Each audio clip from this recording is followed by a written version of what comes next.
Si Arian. Kaya ka po muna natin. Sige, bilisan mo. Wala nang...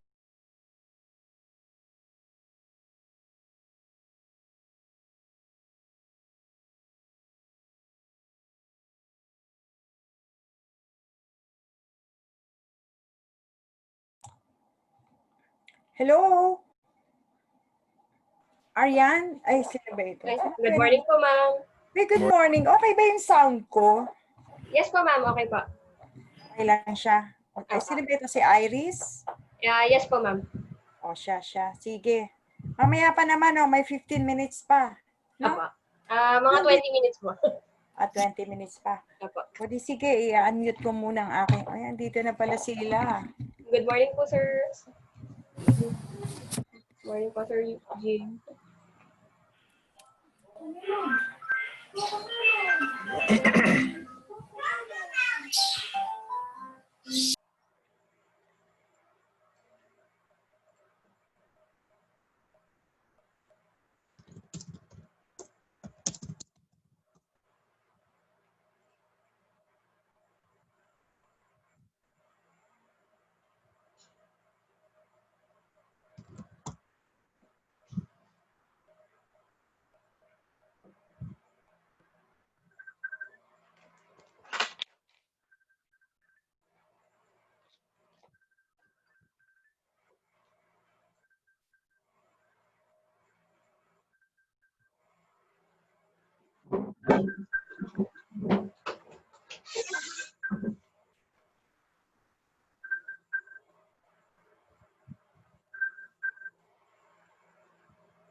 Good morning po to everyone. Just a few reminder po, we will start the session in 3 to 5 minutes. So, be ready na po tayo sa ating webinar. Maraming salamat po.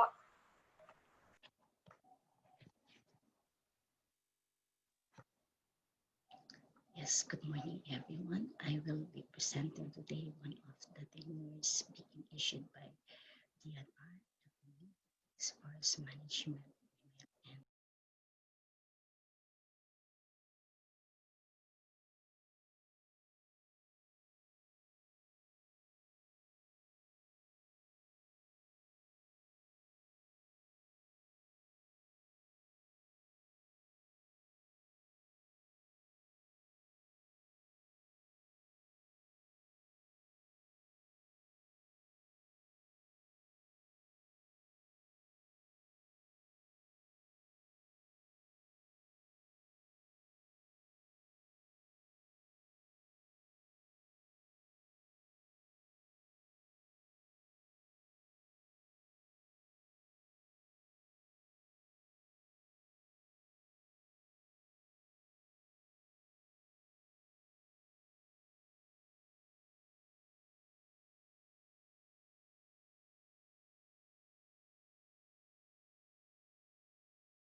Ayan, so magandang umaga po sa ating lahat. Magandang umaga po kay Music Jim, kay Director Wagan, sa lahat po ng mga Assistant Regional Directors po natin, lahat po ng mga PENROs, CENROs, and ating mga technical and officials po from the DENR field offices.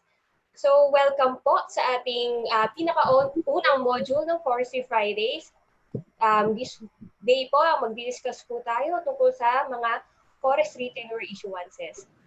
And so before we formally begin, i-share lang po namin yung unti nating house rules for this webinar.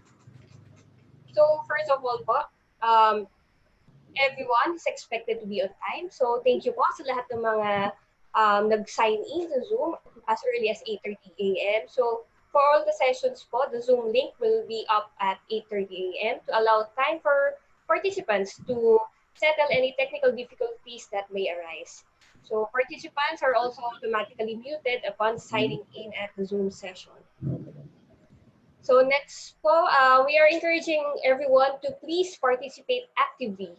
So be present and listen attentively by closing all other browsers and applications. So next po, the use of laptops or computers is recommended. So you can participate in the pop quizzes using your mobile phones. For the open forum, the participants may send their questions via the question and answer tab in Zoom. So in the interest of time, only limited questions will be discussed po. So please make sure that your questions are related only to the presentations at hand. But don't worry po, for those questions that will not be entertained in the open forum, so these questions and its corresponding answers po will be included in our documentation. And this documentation po will be sent to the offices, to all offices after po the webinar series. And then for the certificate of participation, so this may be given after the participants have, first of all, passed the examination and also accomplished the webinar evaluation form. So for the examination po, we tried to make it more exciting. So participants should get at least 80% or 12 correct answers out of 15 questions in the exam. So don't worry naman po, you may retake the exam if mababa po kayo sa 12 correct answers. So we could try again until we reach the 80%. And you may also discuss with your peers, with your office mates, yung mga questions po natin while you are all answering. And lastly po, so the whole webinar is recorded for documentation purposes. And for any concerns, please send an email to forestrywebinar@gmail.com. So, yun lamang po ang ating mga house rules. And so now, for us to start with our program, may I call on our beloved Director of the Forest Management Bureau, Director Lourdes C. Wagan, for her welcome remarks. Good morning po, ma'am.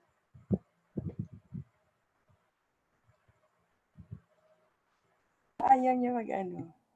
Okay. Thank you very much, Iris. And good morning to our dear Regional Assistant Directors for Technical Services, our Provincial Environment and Natural Resources Officers, Community Environment and Natural Resources Officers and their staff, and everyone joining us today on Zoom and on Facebook. The Forest Management Bureau would like to thank you for taking the time to join us in the Forestry Fridays webinar series and for your unwavering yearning to learn more in the respective work that we do. We hope that through this seminar, we will be able to improve the delivery of our forest services to our stakeholders in the field and in the national policies we have in place. In the first module, we'll be tackling the different forestry tenure issuances. We are all aware how important tenure issuances are in partnering with the private sector and local communities for sustainable forest management. So I am looking forward to everyone's attention to the lectures and active participation in the various activities we have prepared for you. The module on forestry tenure issuances is the first of 3 modules we have prepared for the year. We will have the modules on resource utilization, forest protection, and reforestation coming in the next few weeks. So we will be anticipating your participation for the next coming weeks. I hope that you will continue to join us in the succeeding session modules as we all strive to improve the efficiency of our service in the department. Thank you very much, and may we all have a fruitful day. God bless us all. Maraming salamat po, Director Wagan. And now po, for a very special message po for all of us, we now have the Undersecretary for Enforcement, Mining and Muslim Affairs, and also our very supportive supervising USEC for the Forest Management Bureau, USEC Jim Sampul. Thank you, Nilis. Do you hear me? Okay na ako? Yes po, sir, we can hear you po. Magandang lahat. A pleasant morning to all the ARDs, the PENROs, and the CENROs, especially to the most beautiful Director of Forestry, Director Ludi Wagan, and to everybody. It's an extreme pleasure and privilege to join you in this Forestry Friday webinar series organized by the FMB. So I would like to congratulate the FMB family for coming out with this kind of activity, because we really need to unite and join our heads so that in the implementation everything is standardized. The past few years have been a transition period in our beloved department. The signing and implementation of DNR's rationalization plan has led to the emergence of new directors, PENROs, CENROs, and other leaders in the fields. We have also welcomed professional and technical staff of managing and conserving our forests and land resources. This webinar series is one of our ways in sharing the knowledge from our generation to the next generation of dedicated leaders and forestry practitioners. It is also an avenue for us to look for our current policies and recommend improvement based on the experiences of our field implementers. It is through this collaboration between the central and field offices that we create a more efficient and effective delivery of services to our stakeholders. I am looking forward to everyone's active participation, not just in this module on forestry tenure issuances, but also in the succeeding modules on resource utilization and reforestation and forest protection that the FBB has prepared for us. Let us continue working together towards sustainable management of the country's forests. I would like to thank the FMB family for coming out with this activity, because this has been a long dream for me. That all those uh, bureaus who are dealing with activities like that of forestry should be given more emphasis, or they should be, all their activities should be standardized. See, we are having a problem in especially in permitting. In permitting, iba yung kwan sa field. Pagdating sa central office, iba. Kasi iba-iba. All regions have different approaches. This time, we will standardize or move. So, whatever is required by other region is also a requirement, or the same requirement shall be given to all those applicants in other regions. Thank you very much. And again, thank you very much, Director Ludi, for this, for having me. Thank you very much. Maraming salamat po, Music Jim, and thank you po for always supporting us in this endeavor. So, for our next part po ng ating program, we want to know naman po what are your expectations for this webinar series. So kanina po, nabanggit ko po nung house rules na we are encouraging the use of laptops kasi po yung mga cellphones po natin ay gagamitin natin para sa mga pop quizzes and other activities na prepare po namin para sa inyong lahat. Ayan. So, next slide po tayo.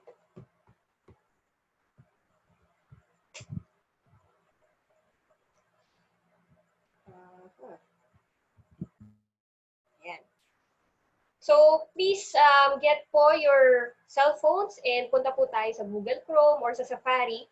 And itype po natin itong website po na ito, www.menti.com. And encode po natin yung ating codes na nakikita sa unahan, 6005 and 048. So for those wondering po, ganito po yung para magiging itsura po niya. So, yan. Punta lang po kayo sa Safari nyo po and click www.menti.com and then may makikita po kayo dun na box to enter the code. So, just please enter the code and click on the submit button. And then after po nun, meron po kayong makikita doon na tanong na what are your expectations for this webinar series? So, we're asking you po 3 words, it could be 3 adjectives, kung ano po ba yung gusto nyong maging style po natin dito sa webinar series, whether you want it to be fun, informational, or super formal. Ayan. So, 3 words lamang po ang kailangan po namin.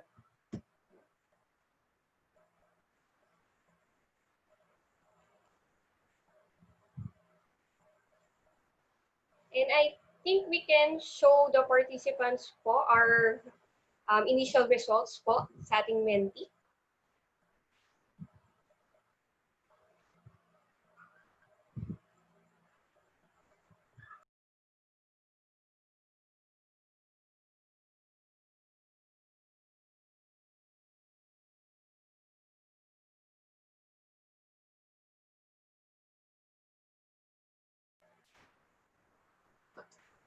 Yan. So, meron na po tayong 18 na participants na 20. So, 20 and counting. Ayan.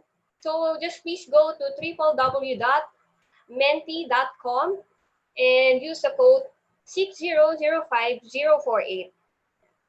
So, karamihan po ng ating participants ay gusto po nila, of course, maging informative yung ating session for today. Gusto natin maging exciting, gusto natin maging participatory, maging fun. Siyempre, mas madali tayong natututo kapag masaya tayong lahat, di ba?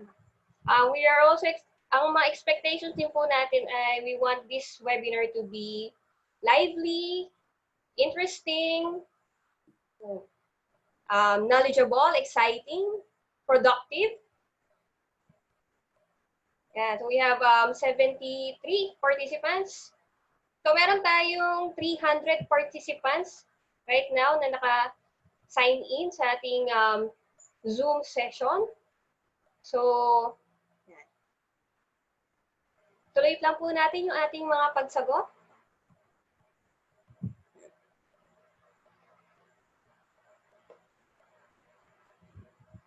So, don't worry po, mga ma'am and sir. So, we have actually prepared very informative and very comprehensive po na mga presentations and lectures for all of you.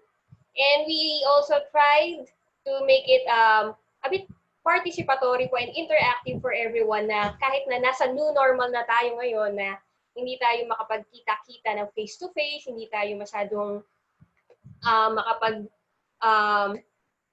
yung usual natin na mga workshops and webinars. So we designed this webinar to be as much as possible interactive and participatory to everyone.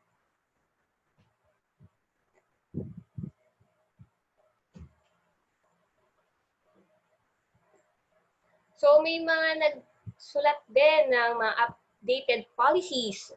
Yeah, so don't worry, especially po for our 3rd module. So yung module po natin sa November, sorry. yung ating reforestation and forest protection. So magdi-discuss po kami doon ng pinakabago nating isa sa mga pinakabago nating policies sa DENR. So be ready, pati po yung sa ating second module, yung ating policy on DPWH na mga tree cutting permit for DPWH project. So marami po tayong mga bagong policies na i-discuss po. Yeah. So I think medyo tumigil na po. So karamihan naman na po ng mga participants po natin nakapag sagot na po.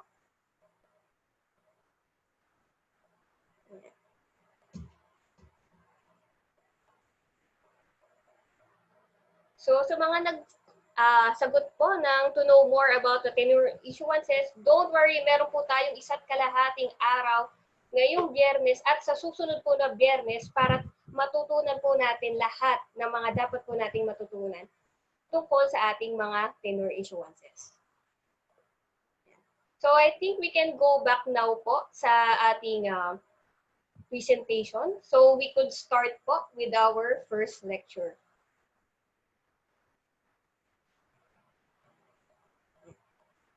So for our first lecture po, ang ating magiging resource person ay ang Chief ng Corporate and Industrial Forestry Section of the Forest Resources and Management Division of the Forest Management Bureau.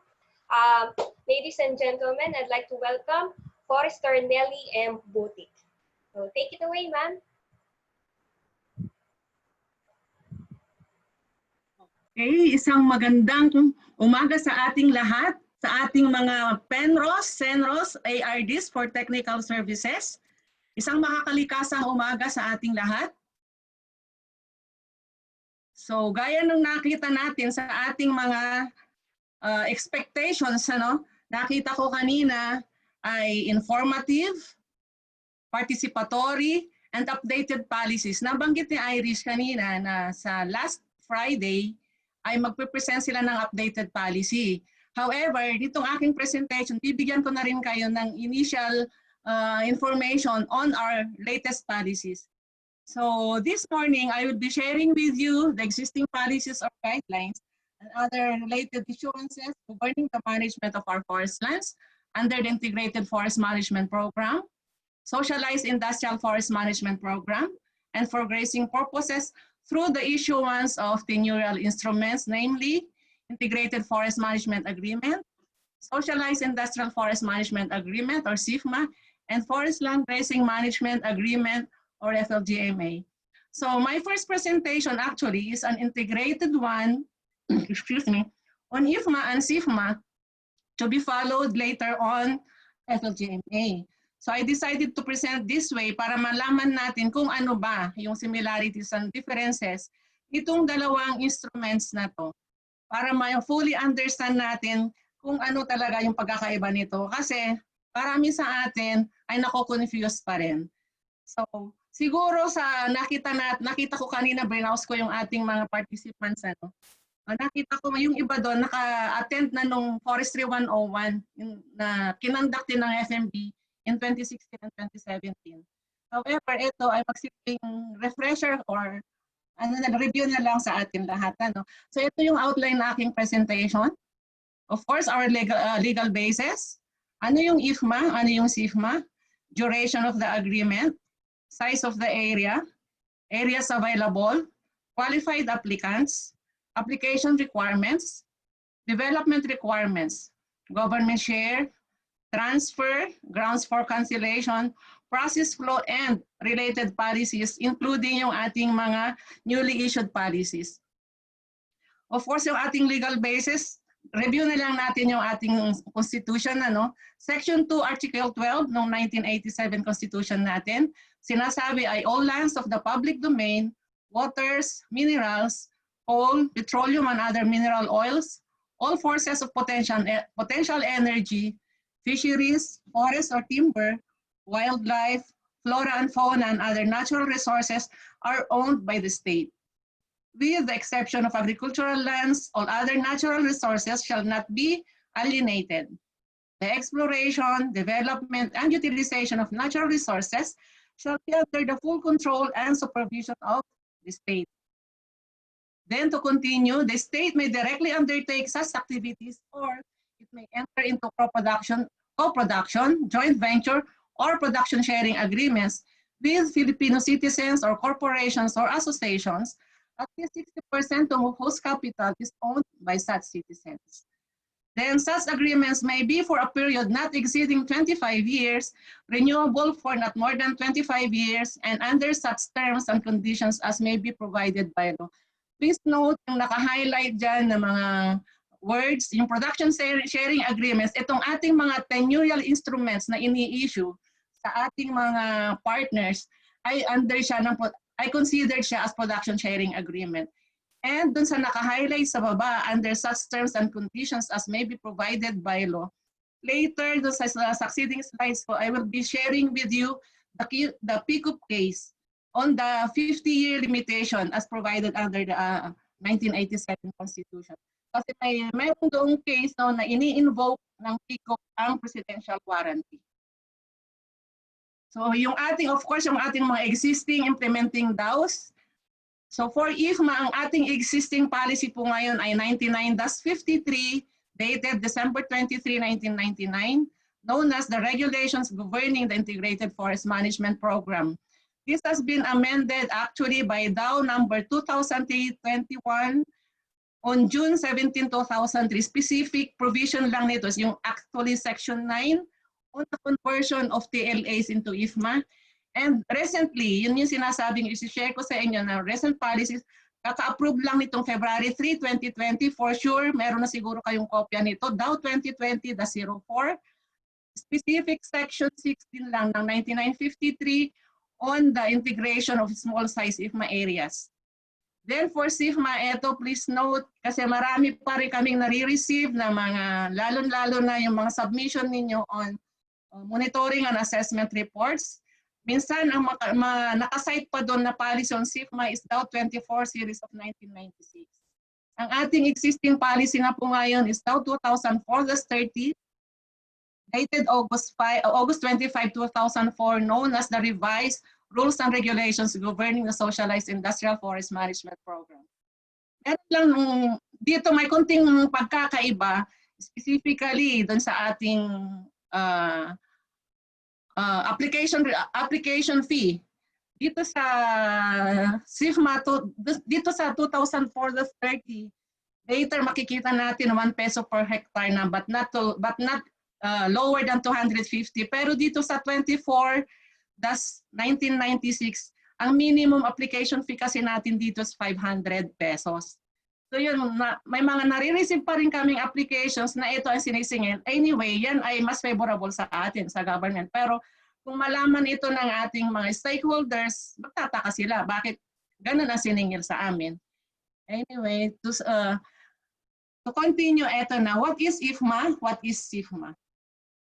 IFMA is a production sharing agreement entered into by and between the DNR and a qualified applicant wherein the DNR grants to the latter the exclusive right to develop, manage, protect, and utilize a specified area of forest land and forest resources. Ito po yung dati nating ITPLAs.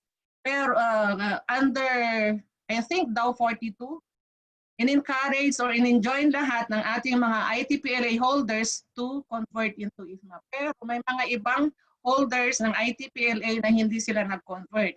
So yung other regions, pero siguro nag-expire na ito. Yung mga mayroon pa sila dating ITPLA. For SIFMA naman, it is an agreement entered into by and between a natural or juridical person and the DNR wherein the latter grants to the former the right to develop, utilize, and manage a small tract of forest land consistent with the principle of sustainable development. So how small is small? So malalaman natin sa susunod na mga slides. Then, duration of the agreement, of course, 25 years, renewable for another 25 years. Ito ay nakapaloob sa ating 1987 Constitution. So take note, dito sa nakalagay dyan ay maximum duration of 50 years. So I will share with you the case of PICOP this was decided in 2009 under Supreme Court en banc resolution dated 03 December 2009 on petitions docketed as GR numbers 162243, 164516, which were consolidated under GR number 171875. Ang title ng case ay Honorable Gerson Alvarez, yung ating secretary natin dati, substituted by Honorable Ericilla B. Gozon in her capacity as Secretary of the Department of Environment and Natural Resources as the petitioner versus PCOP Resources as the respondent. Bakit ko sinishare ito sa atin, sa inyo? Kasi yun na nga yung amendment ng Section 6 ng ating ditong daw 9953 doon sa integration.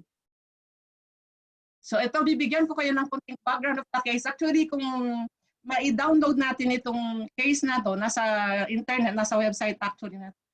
Ang background ng PCOP case, so in 2002, nag-file ang PCOP ng application for conversion doon sa Section 9 kanina ng binanggit ko doon sa ating 9953 of its TLA number 43 into IFMA.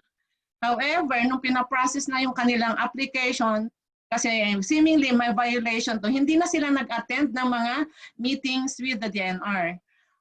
Instead, nag-file sila ng case dun sa Regional Trial Court ng Quezon City, a petitioning for mandamus against DNR Secretary Alvarez, seeking actually for the issuance of a privileged writ of mandamus to compel the Secretary to sign, execute, and deliver an IFMA to PCOP, to issue the necessary permit allowing PCOP to harvest timber from the said TLA area, and to honor and respect the government warranties and contractual obligations to PCOP strictly in accordance with the warranty and agreement dated July 29, 1969. Nung time ni President Marcos, actually may mga ganitong warranties.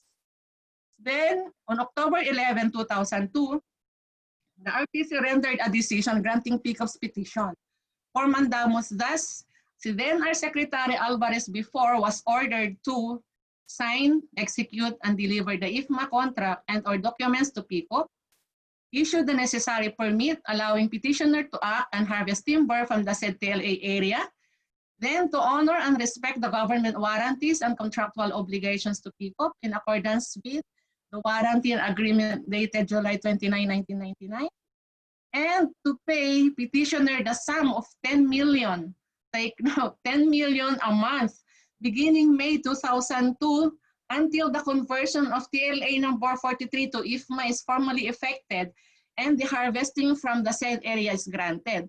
So anong ine-expect natin na gagawin ng ating DNR Secretary? Di ba? Sinisingil na siya ng 10 million per month. So ang ginawa ng ating DNR Secretary at ng ating legal before, nag-file ng motion for reconsideration on October 25, 2002. So nagkaroon ng decision, nag-order ng ang RDC, may order dated February 10, 2003, dininay niya yung motion for reconsideration ng DNR and granted PCOP's motion for the issuance of writ of mandamus and or writ of mandatory injunction. Nag-file ang DNR Secretary ng appeal dun sa orders dated October 11, 2002 and February 10, 2003. Noong February 19, 2004, the 7th Division of the Court of Appeals affirmed the decision of RTC. So in-affirm yung decision ng Regional Trial Court with modification that the order directing then DNR Secretary Alvarez to pay petitioner or a PD the sum of 10 million a month beginning 2002 was deleted.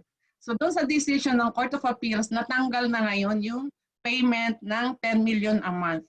So ang in-expect din natin, syempre mag-a-appeal ang PCOP. Hence, noong July 20, 2004, nag-appeal ang PCOP pero dininay ng Court of Appeals doon sa kasi challenge nila yung sa pag-delete ng 10 million na payment.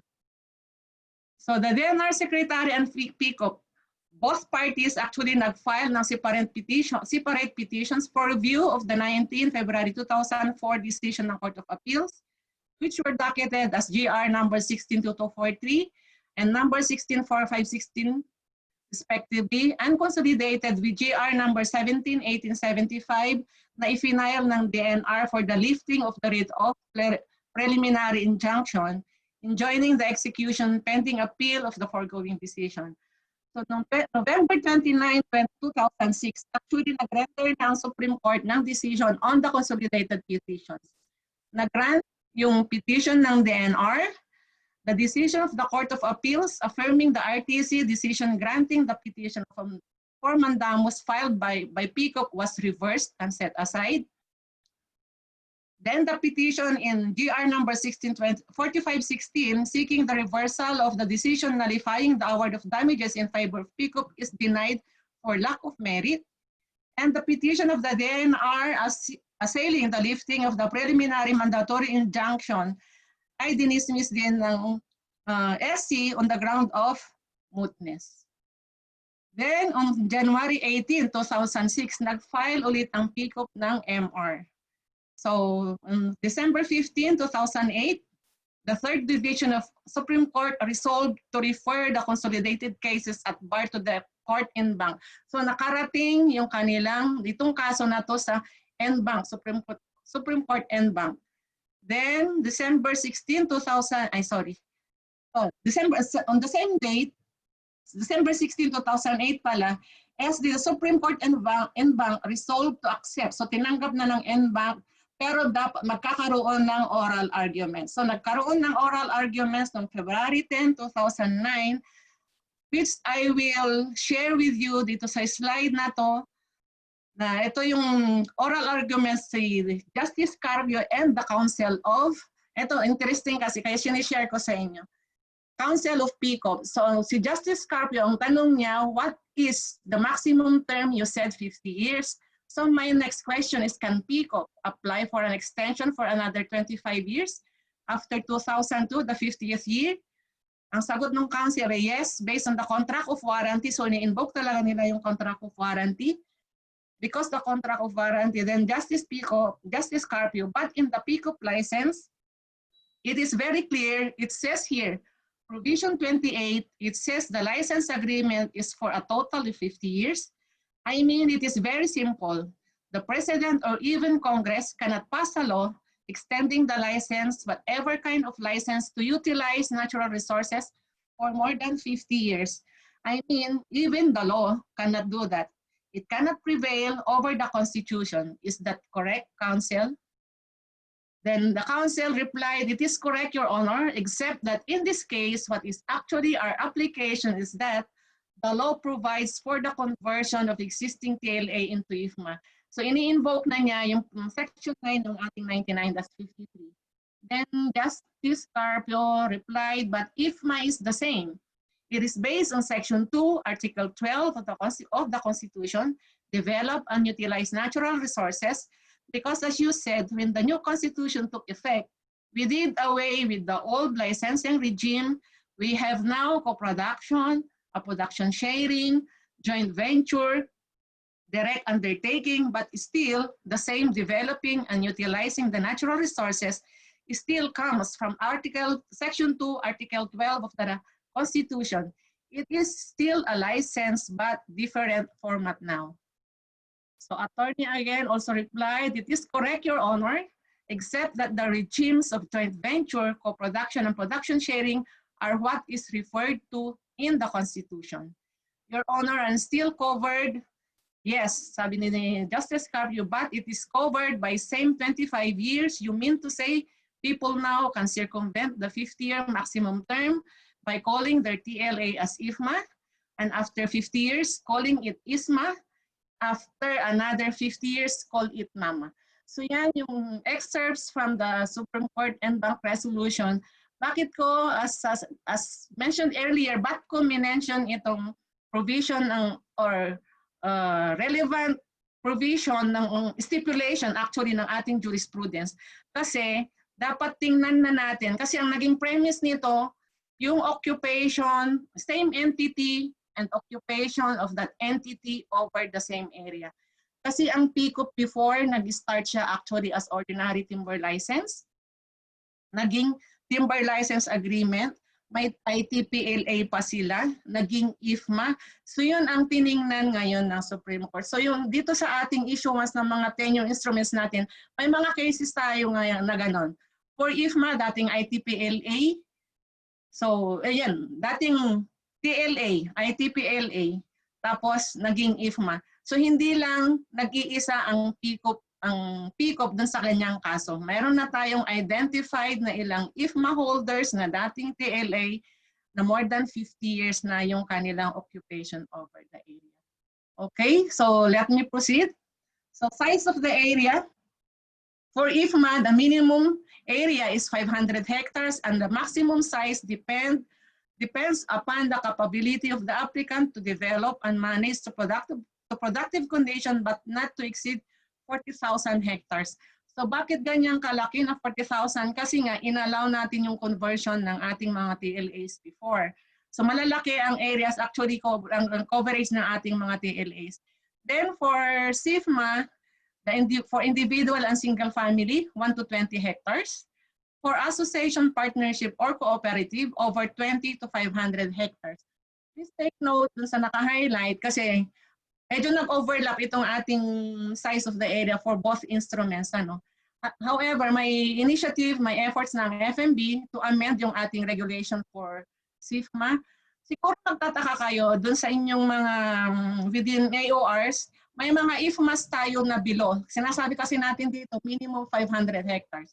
May mga IFMAs tayo below below 500. Ito kasi yung ating inalaw nga natin, yung sinabi ko kanina, inalaw natin yung conversion ng ating ITPLAs into IFMA. So mga ITPLAs before may mga less than 500 hectares. So yun yung reason bakit may mga areas tayo ng IFMA below 500 hectares. Then for IFMA also, ito yung nabanggit ko kanina na in-amend ng ating DAO 2020-04 on the integration of small size IFMA areas. For anong nakalagay doon sa section 6? For purposes of effective management, economic scale, or economies of scale, holders of adjoining or economically distant small size IFMA areas may be allowed to integrate into cooperative, a federation of cooperatives, or corporation, the aggregate area of which shall not exceed 40,000 hectares. Doon sa amendment, doon sa 2020-04, same statement, same provision, but dinagdagan natin nito. Provided that the original expiration date of the individual IFMAs covered by the integration shall be observed to ensure that the 50-year constitutional limit on the use of forest lands shall not be exceeded. Dun sa integration, may mga several IFMAs tayo na nag-integrate. Actually, specific lang sa regions 9, 12, and 13. Other regions, wala namang nangyaring integration. Ang naging scenario doon ay yung expiration kasi nung surviving IFMA, yun yung na-carry dun sa expiration ng integrated agreement. So ito, kaya ni-revise natin yung section 6 ng ating 99-53. Then, areas available for IFMAs and SIFMAs. Actually, parang sinasabi na lang natin dito kasi hindi na natin kinoconsider itong mga to. Actually, recently, ang tinitingnan na lang natin yung mga open access areas or areas not covered by any management arrangement. But for the record, based on ating guidelines, for IFMA, open and denuded lands, grasslands, degraded residual natural forest, areas covered by cancelled, expired forest land grazing agreement or pasture permits or leases, SIFMA, all grasslands, grasslands, and open denuded forest lands, including those within government reforestation projects, not classified under the NIPAS nor subject of CADC, CALC, vested rights, licenses, permits, etc.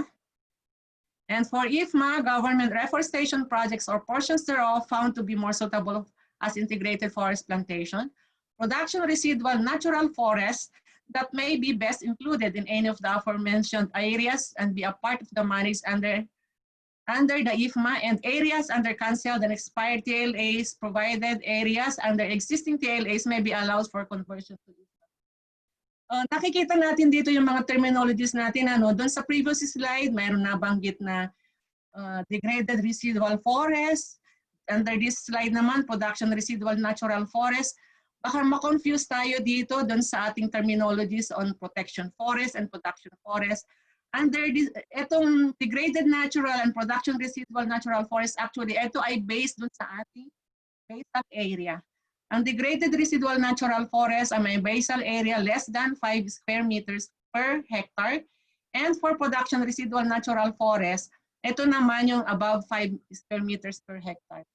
Before kasi, kaya nga integrated forest management agreement ito, inallow natin itong inclusion na itong mga areas na to for management of the area of natural forest and establishment of plantation combined. So kaya yan ang ibig sabihin ng ating integrated forest management agreement.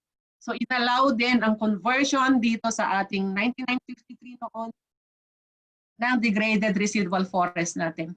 Pero suspended na yan under dun sa ating EO23. At yung memorandum ni Secretary issued on March 2018. So qualification of applicants. So ito, sinasabi na halos parehas ng ating mga tenure instruments, iisa yung ating qualifications.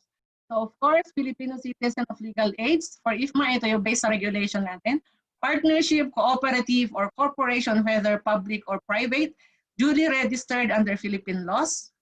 For SIFMA, individuals, single-family units, Filipino citizen of legal age, and preferably residents of the municipality where the area is located. Actual occupants of the area are given priority. So alam naman natin na ang ating legal age ay 18 years old. No?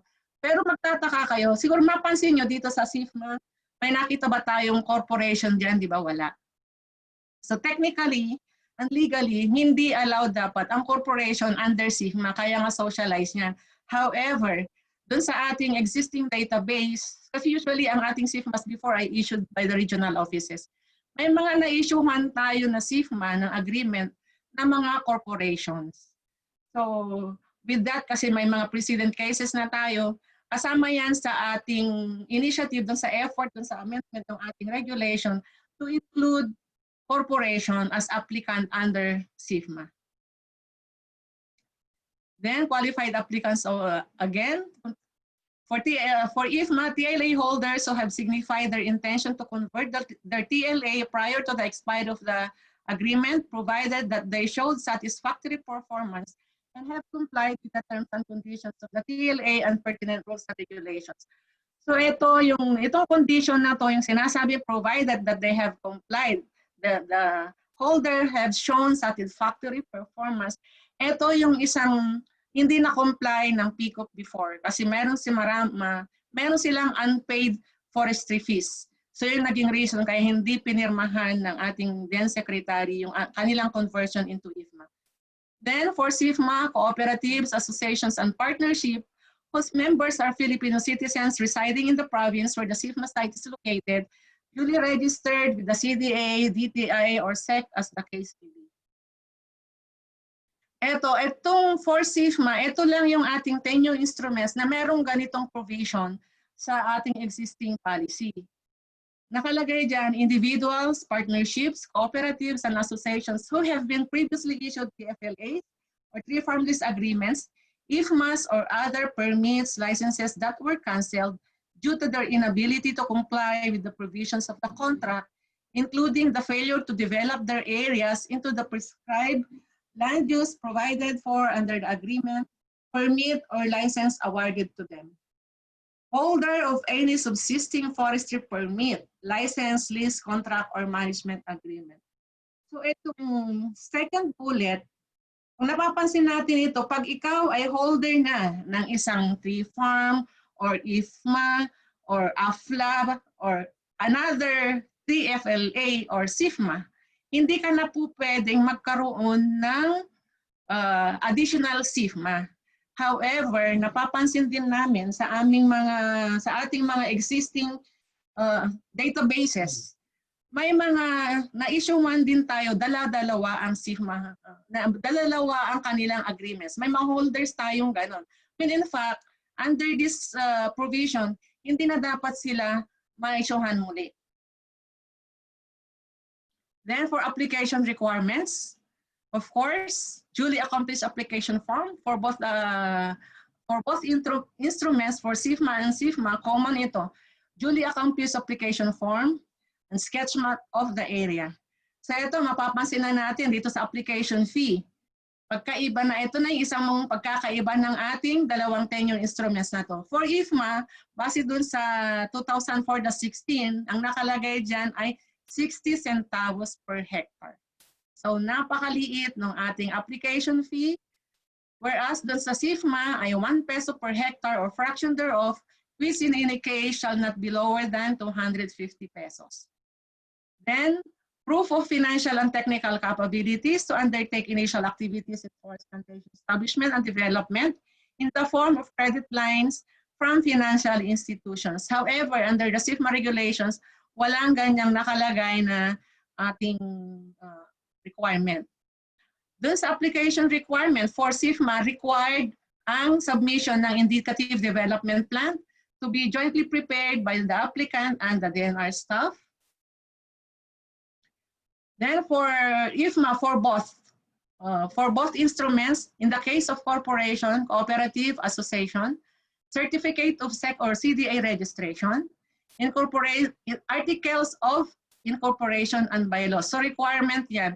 Doon sa kanilang isasubmit na articles of incorporation and bylaws nila, dapat titingnan natin itong na isa sa mga purposes nila, whether doon sa primary, usually sa secondary ito nag-a-appear. The development and management of forest lands and resources should be among the purposes for which the corporation is incorporated. Kasi meron tayong mga applicants, kung hindi natin tingnan ito, sila pala ay into realty business lang. So baka ang ating mga forest lands ay maging real estates na. So ito, isa sa mga tinitingnan namin ito, pag may mga dumating na applications sa amin at tinignan namin yan, usually ibinabalik namin or nagme-message kami sa inyo requiring the applicant to amend yung kanilang SEC registration. Then, board resolution authorizing any of the officers to file the application. Audited financial statement for the last 2 preceding years for existing corporations na. Then, ito yung ating application requirements na wala actually sa ating, yung ibang down natin, implementing wala ito sa ating mga requirements. Pero ito ay mandated ng law, ng ating local government code. So LGU endorsement in the form of resolution. So Section 27 of Local Government Code states that no project or program shall be implemented by government authorities unless the consultations mentioned in Sections 2C and 26 hereof are complied with and prior approval of the sanggunian concerned is obtained. Then sa Section 2C provides that all national agencies and offices are required to conduct periodic consultations with appropriate local government units before any program or project is implemented in their respective jurisdictions. Ang Section 26 naman states that it shall be the duty of every national agency or government-owned or controlled corporation authorizing or involved in the planning and implementation of any project or program that may cause pollution, climatic change, depletion of non-renewable resources, loss of cropland, rangeland or forest cover, and extinction of animal or plant species to consult with the local government units, non-environmental organizations, and other sectors concerned and explain the goals and objectives of project or program, its impact upon the people and the community in terms of environmental or ecological balance, and the measures that will be undertaken to prevent or minimize the adverse effects thereof. So kung mapapansin natin dito, itong mga naka-highlight dito sa Section 26 na to, ito ay pag nag-secure na ng ECC ang ating proponent, ma-address actually ito. Then for application, additional application requirements, ito na yung mandated ng ating IPRA law. Certification, submission of certification precondition or pre and prior informed consent or certificate of non-overlap. So Section 59 of IPRA law states that all departments and other governmental agencies shall henceforth be strictly enjoined from issuing, renewing, or granting any concession, license, or lease, or entering into any production sharing agreement without prior certification from the NCIP that the area affected does not overlap with any ancestral domain. So it's related provisions of the implementing guidelines of IPRA law actually is Rule 8, Part 2, Sections 5 and 6 of NCIP Administrative Order Number 1, Series of 1998. So ano yung sinasabi nitong Sections 5 and 6 na to? Section 5 on existing property rights regimes. Property rights within the ancestral domains already existing and or vested upon activity of the act, upon effectivity of the act shall be recognized and respected. So yung mga issued instruments naman natin prior to the issuance of, prior to the effectivity of IPRA law, ay nakalagay naman dito ay recognized and respected. However, under Section 6, existing contracts, licenses, concessions, leases, and permits for the exploitation of natural resources within the ancestral domain may continue to be in force and effect until they expire thereafter. Such contracts, licenses, concessions, leases, and permits shall not be renewed without the free and prior informed consent of the IP community members and upon renegotiation of all terms and conditions thereof. All such existing contracts, licenses, concessions, leases, and permits may be terminated for cause upon violation of the terms and conditions thereof. Ito yung development requirements. For IFMA, submission of a CDMP or Comprehensive Development and Management Plan within 1 year from the date the IFMA was awarded. Then submission of IEE as basis for the issuance of ECC. Ang sinasabi lang natin dito, yung ECC natin, hindi siya requirement prior to approval ng ating instrument. Meron na tayong memorandum from the Environmental Management Bureau on this. For SIFMA naman, as mentioned earlier, required ang indicative plan dun sa application requirements, which include strategies or schemes that will serve as a guide in the development of the area. Ito yung isa, take note, isa sa malaking pagkakaiba ng ating IFMA at saka SIFMA. For IFMA, planting principally of timber-producing species, including rubber, durian and or non-timber species like rattan and bamboo. 10% of the area may be devoted for agricultural purposes provided itong mga activities na to ay included in the approved CDMP. For SIFMA naman, planting of forestry species including rubber and or non-timber species like rattan and bamboo in not less than 60% of the area, fruit trees in not less than 30% of the area, and the remaining plantable area for agricultural crops, preferably permanent agricultural crops. So ito, yung sinasabi lang natin dito, for IFMA, allowed tayo sa 10% of the area for agricultural purposes. However, for SIFMA, technically 40% ang pwede nating tamnan ng agricultural crops. Nakikita natin dito yung naka-highlight ng bamboo. Siguro mostly sa atin naka-witness doon sa series of ating talk shows doon sa Golden Grass.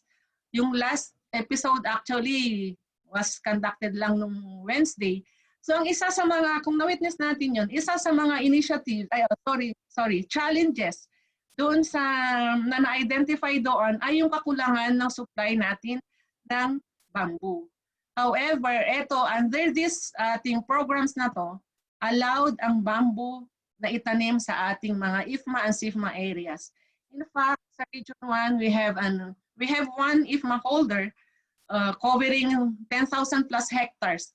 Ang kanyang activity doon ay planting of bamboo.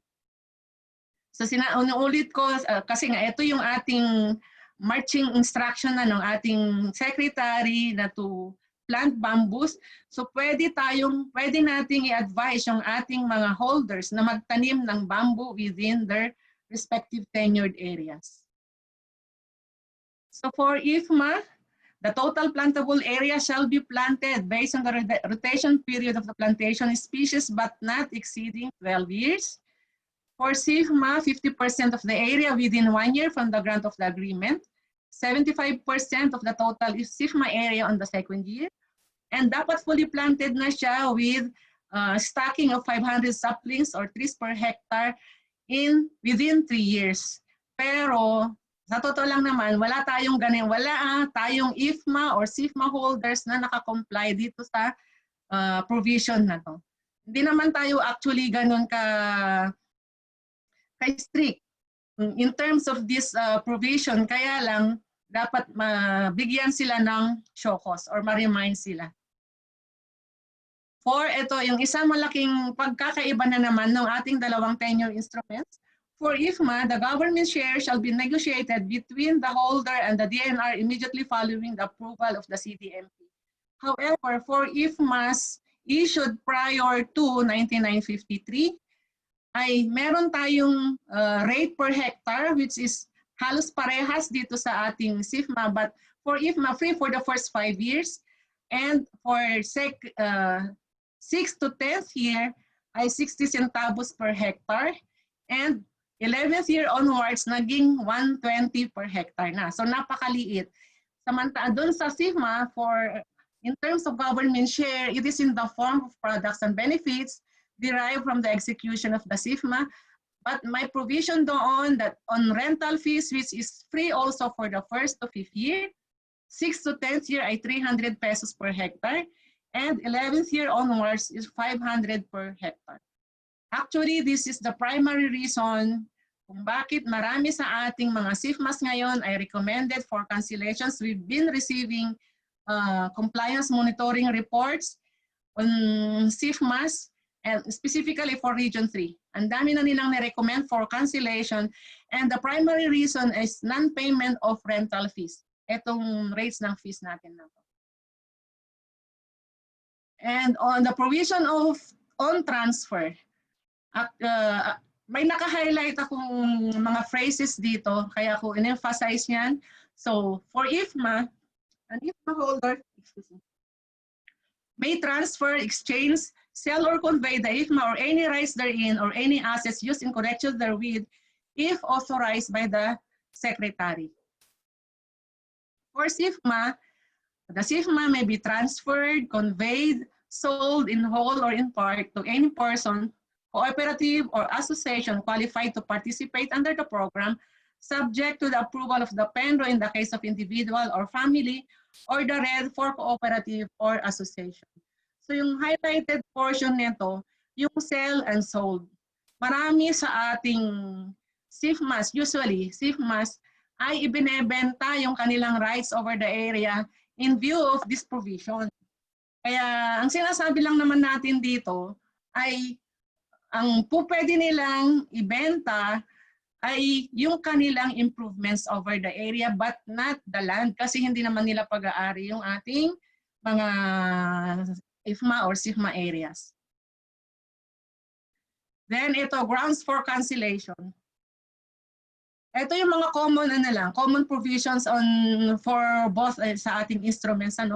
Violation for IFMA, violation of any of the terms and conditions of or failure to comply with or perform the obligations imposed in the IFMA and of other pertinent laws or policies.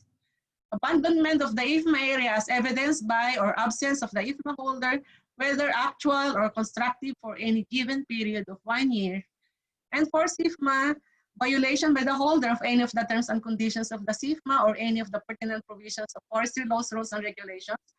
Failure to pay rentals or other required fees. Abandonment of the area. If you will notice, dun sa first bullets, halos covered na niya yung mga succeeding bullets kasi nakalagay naman itong mga to as among the terms and conditions, yung bullets 2 and 3 for SIFMA, and for dun sa ating sa IFMA, bullet 2, nakalagay yan dun sa ating terms and conditions ng ating agreement.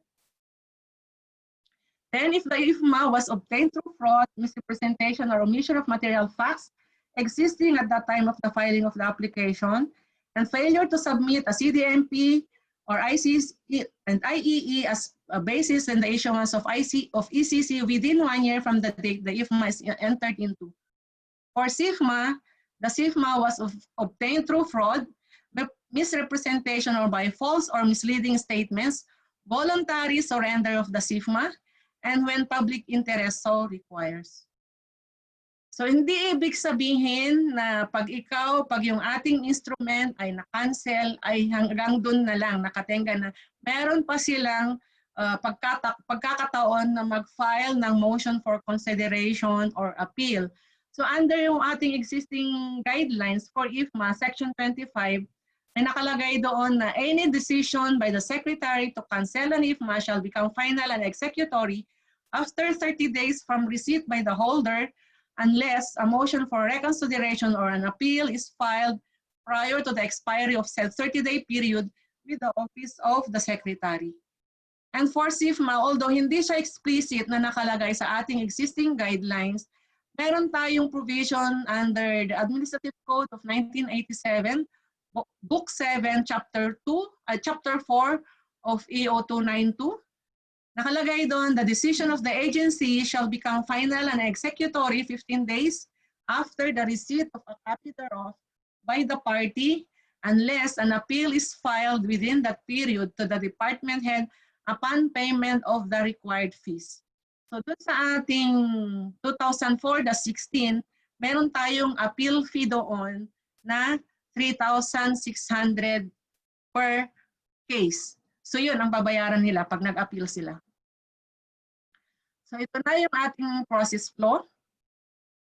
Actually, isa naman yung ating proseso. Hindi ko na-elaborate itong slide na to kasi ang ating process for the applicant to file an application with complete requirements sa ating CENRO. Doon ipa-file sa ating CENRO. Then, the CENRO checks, reviews, and evaluates completeness of requirements submitted by the applicant.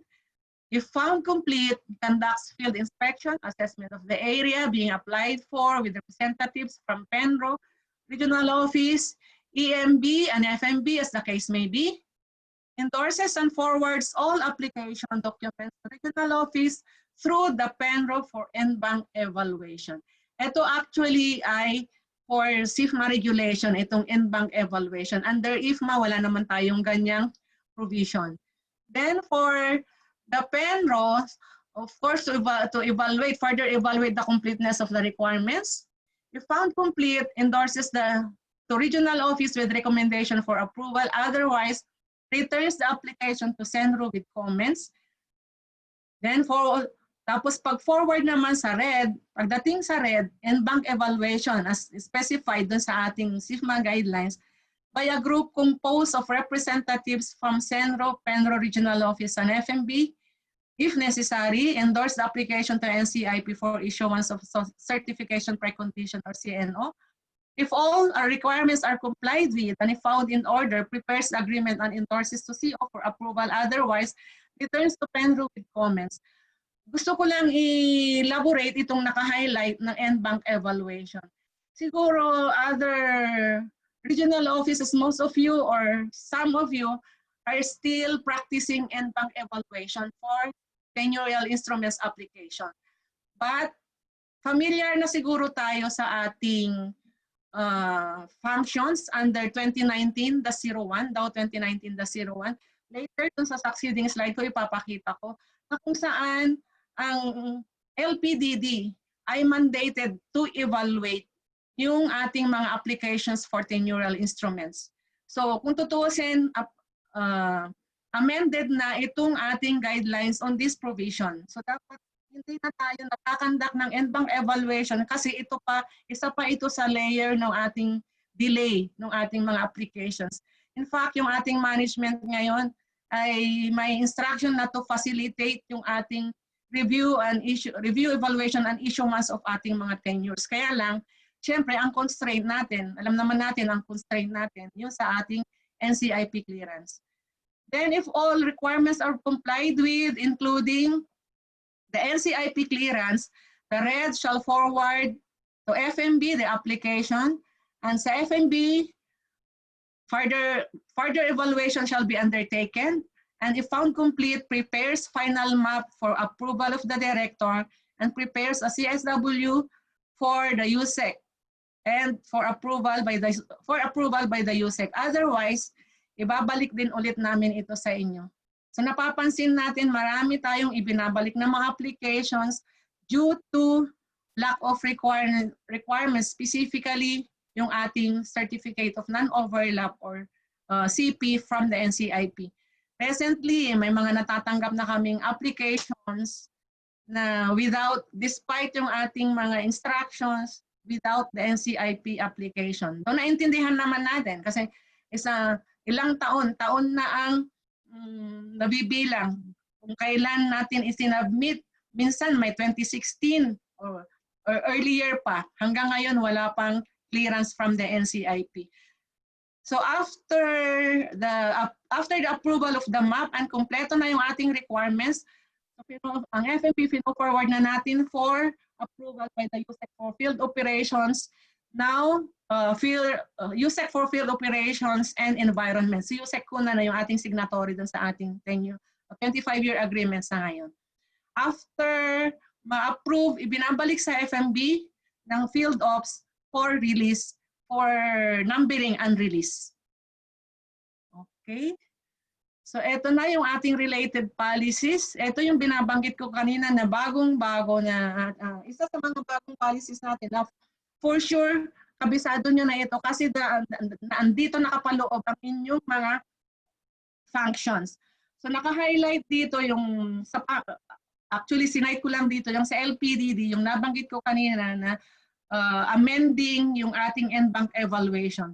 So the LPDD shall supervise the issuance of new licenses, permits, and land patents, and perform implementation of gap analysis and formulate appropriate solutions. Process and evaluate applications for all permits, licenses, agreements, and contracts, processing plans, and others. Evaluate and recommend existing policies and recommend policies to improve licensing and permitting activities. Draft proclamation for approval of the President upon recommendation of the Secretary. Initiate, recommend administrative and legal action against violations of forestry rules and regulations, and performs as other functions that may be assigned by higher authority. So bukod sa naka-highlight na process and evaluate applications for all permits, licenses, agreements, and contracts, ang LPDD, pwede din kayong mag-recommend or mag-draft ng policies to improve yung ating licensing and permitting. Para i-forward nyo sa amin, para kami yung mag-finalize siguro, or bigyan nyo lang kami ng, siguro miski outline lang, or banggitin lang natin kung ano na yung mga specific provisions ng ating mga policies ang hindi na applicable sa inyo sa field. So another related policy, yung ating 2016, that's 07 dated May 19, 2016 on the NR Manual of Authorities on Technical Matters. So kabisado na rin natin ito. For review lang, sinasabi natin dito, ito na yung LPDD under item 1, page 7 of the DAO on the issuance of tenure. So ang limits of authority ay IFMA, SIFMA, FLGMA. Ang signatory, ito yung sinasabi ko kanina, ang signatory ay USEC for field operations. And for the approval also of plans, nakalagay doon under CDD item 1, page 26, for 25-year CDMP for IFMA, FLGMA, and 5-year operations or work plans, integrated operations plan for IFMA, FLGMA, for approval also ng ating USEC for field operations. Ito yung sinabi ko kanina na DAO 2020-04, amending section 6 of DAO 99-53. So nabanggit ko kanina, ulitin ko lang, for purposes of effective management, economic scale, or economies of scale, holders of adjoining or economically distant small-size IFMA areas may be allowed to integrate into cooperative, a federation of cooperatives or corporation, the aggregate area of which shall not exceed 40,000 hectares, provided that the original expiration date of the individual IFMAs covered by the integration shall be observed to ensure that the 50-year constitutional limit on the use of forest land shall not be exceeded. Then all previously integrated consolidated IFMAs shall be reviewed consistent with this order and to conform with the 50-year constitutional limit. Na ito yung bagong-bagong guidelines natin, DAO 2020-09 dated June 5, 2020. Actually, kaka-release lang nito 2 weeks ago yata kasi dinaan pa, inano pa dun sa ating honor. Guidelines on the management of canceled or terminated, expiring, and expired tenurial instruments. Yung Section 6 noon ay may creation tayo of asset management. Section 5, ang title niyan ay Creation of Asset Management Team. Section 6, Inventory of all canceled, terminated, expiring, and expired TIs, tenurial instruments. And Section 7 ay yan yung procedures for the management of areas covered with canceled, terminated, expiring, and expired tenurial instruments. Of course, pag natin kakalimutan, although ito siguro ay na-overlook natin, yung item F ng 2004-16, dated June 15, 2004, or providing a surcharge of 8% per month for late payment of fees. So pag nag-compute tayo ng ating mga surcharges, ito dapat ang ating ini-implement. And yung ating mga memorandum number 2017-403 of USEC dated 26 September 2017 on the issuance of demand letters to all forest tenure holders within your jurisdiction. All RDs, now REDs, are directed to cancel the agreement of delinquent occupants, leases holders, or those occupants who failed to pay the lease rental for 2 consecutive years. If the holder seeks reconsideration, the DENR may grant such request subject to full payment of unpaid amount plus interest including penalty. And ito yung siguro gasgas na ito pag may dumadating sa amin ng applications na walang attached NCIP clearance. Yung memorandum ni Yusek Hirochi dated 26 November 2007, actually 3 memoranda ito. Pero March, April, same year. But the latest of which itong 26 November 2007, enjoining all REDs not to endorse any application to the central office without the required certification precondition or free and prior informed consent from the NCIP. So I think this is my last slide. And thank you very much. Magandang umaga ulit sa ating lahat.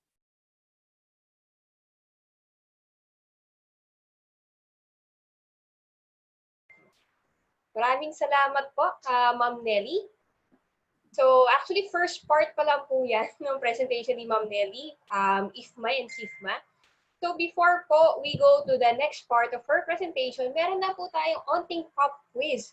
Gamit po yung ating Menti na application. So we're once again requesting everyone na to use your cell phones and to enter this code doon po sa ating menti.com na website. So it's 9890616.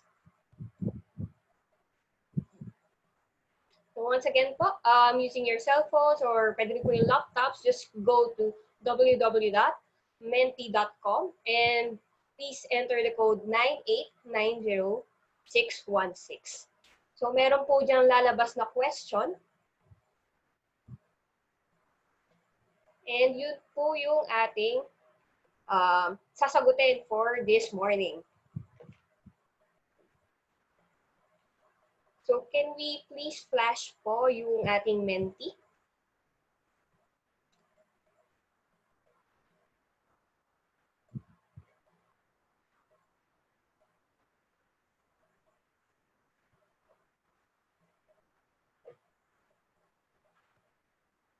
Yeah.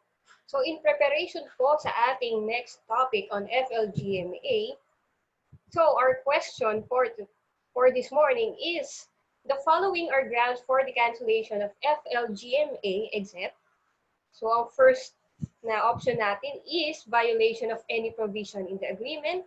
Second option is non-compliance on the approved management and operational plans. Third is failure to submit the AGR. And last is the failure to pay the user's fee for 3 consecutive years. So just continue answering po.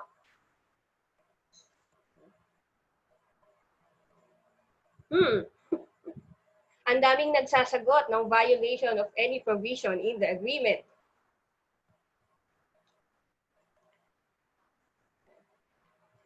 So meron po tayong 40 participants, 99 participants na nag-send na ng kanilang mga sagot. So nasa 403 na po tayo in Zoom. So we'll continue waiting po for our answers. We'll give you 1 minute para sumagot po. So once again, the question is, the following are grounds for cancellation of FLGMA except the violation of any provision in the agreement, the non-compliance of the approved management and operational plans, the failure to submit the AGR, or is it the failure to pay user's fee for 3 consecutive years? So nangunguna pa rin po itong violation of any provision.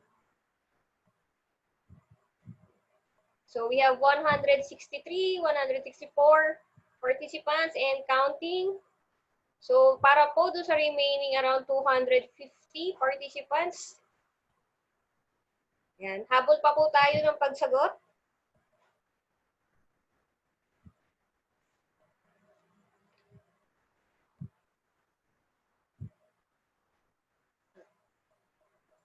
For those po pala na medyo nahihirapan po mag-access doon po sa ating menti.com na website, you may also type your answers po dito sa either sa ating chat box or sa ating Q&A. So may mga nakita po ako na yung iba po nag-chat na nahihirapan daw po sila. So you may also answer here para lahat po tayo kahit medyo nagkakaroon tayo ng mga onting problema sa ating internet or sa ating mga mobile devices, ay nakapag-participate pa rin po tayo.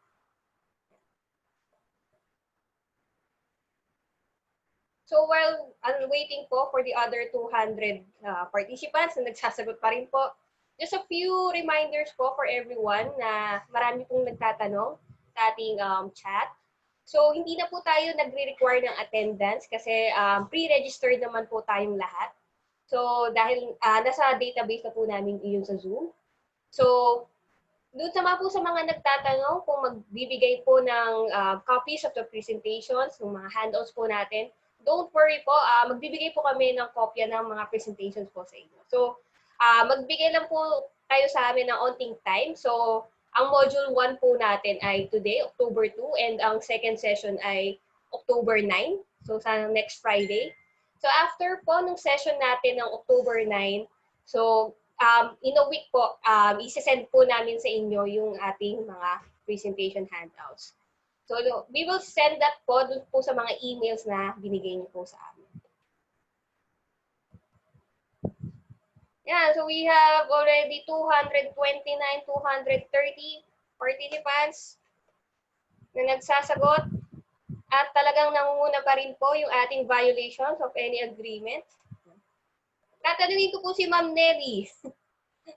Ma'am, tama po ba ang sinagot ng 57% ng ating pong mga participants?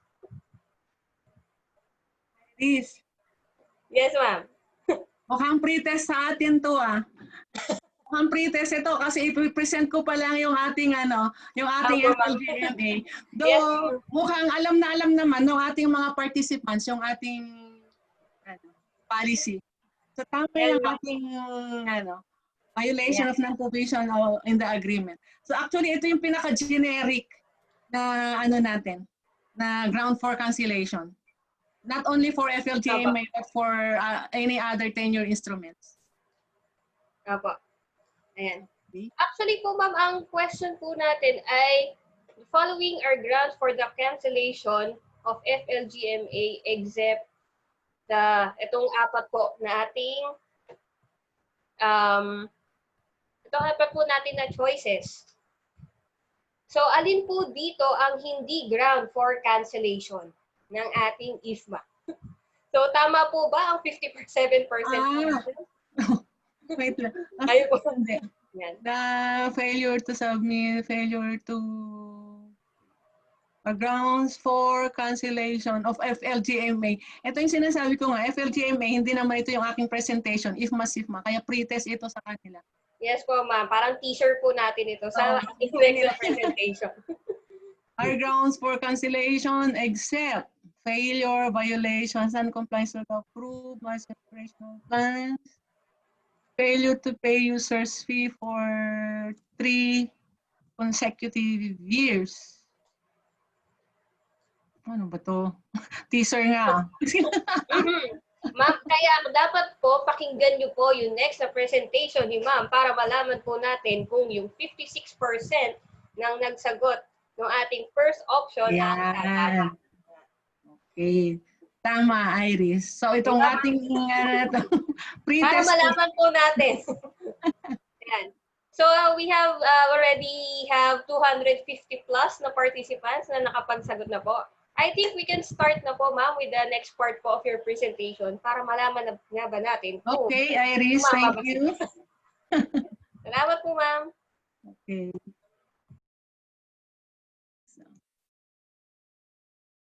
Ay, sorry.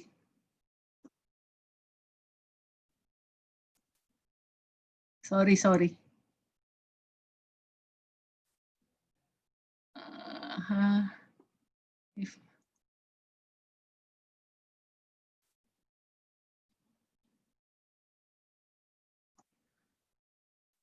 Okay, isang magandang umaga sa ating lahat muli.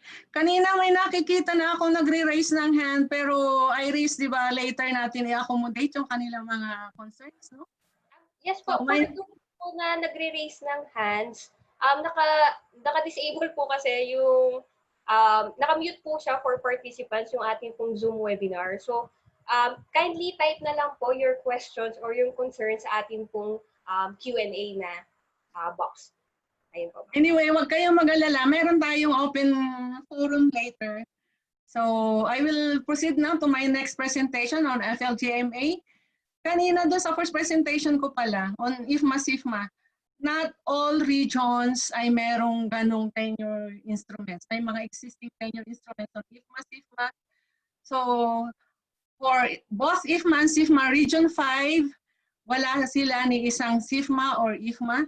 And all other regions, meron yan. But for FLGMA, Region 5, ito, champion ang Region 5 dito sa FLGMA, including Region 2. Not all regions din ay mga FLGMA holders. So, my outline, what is FLGMA? Legal basis, areas available for FLGMA, prohibited areas, size of the area, qualified applicant, application requirements, responsibilities of FLGMA holders, transfer, sale, or assignment, renewal of the agreement, grounds for cancellation, yan. Related policies and issues and concerns. So of course, yung ating legal basis, kanina binanggit ko na yung Section 2, Article 12 of the 1987 Constitution.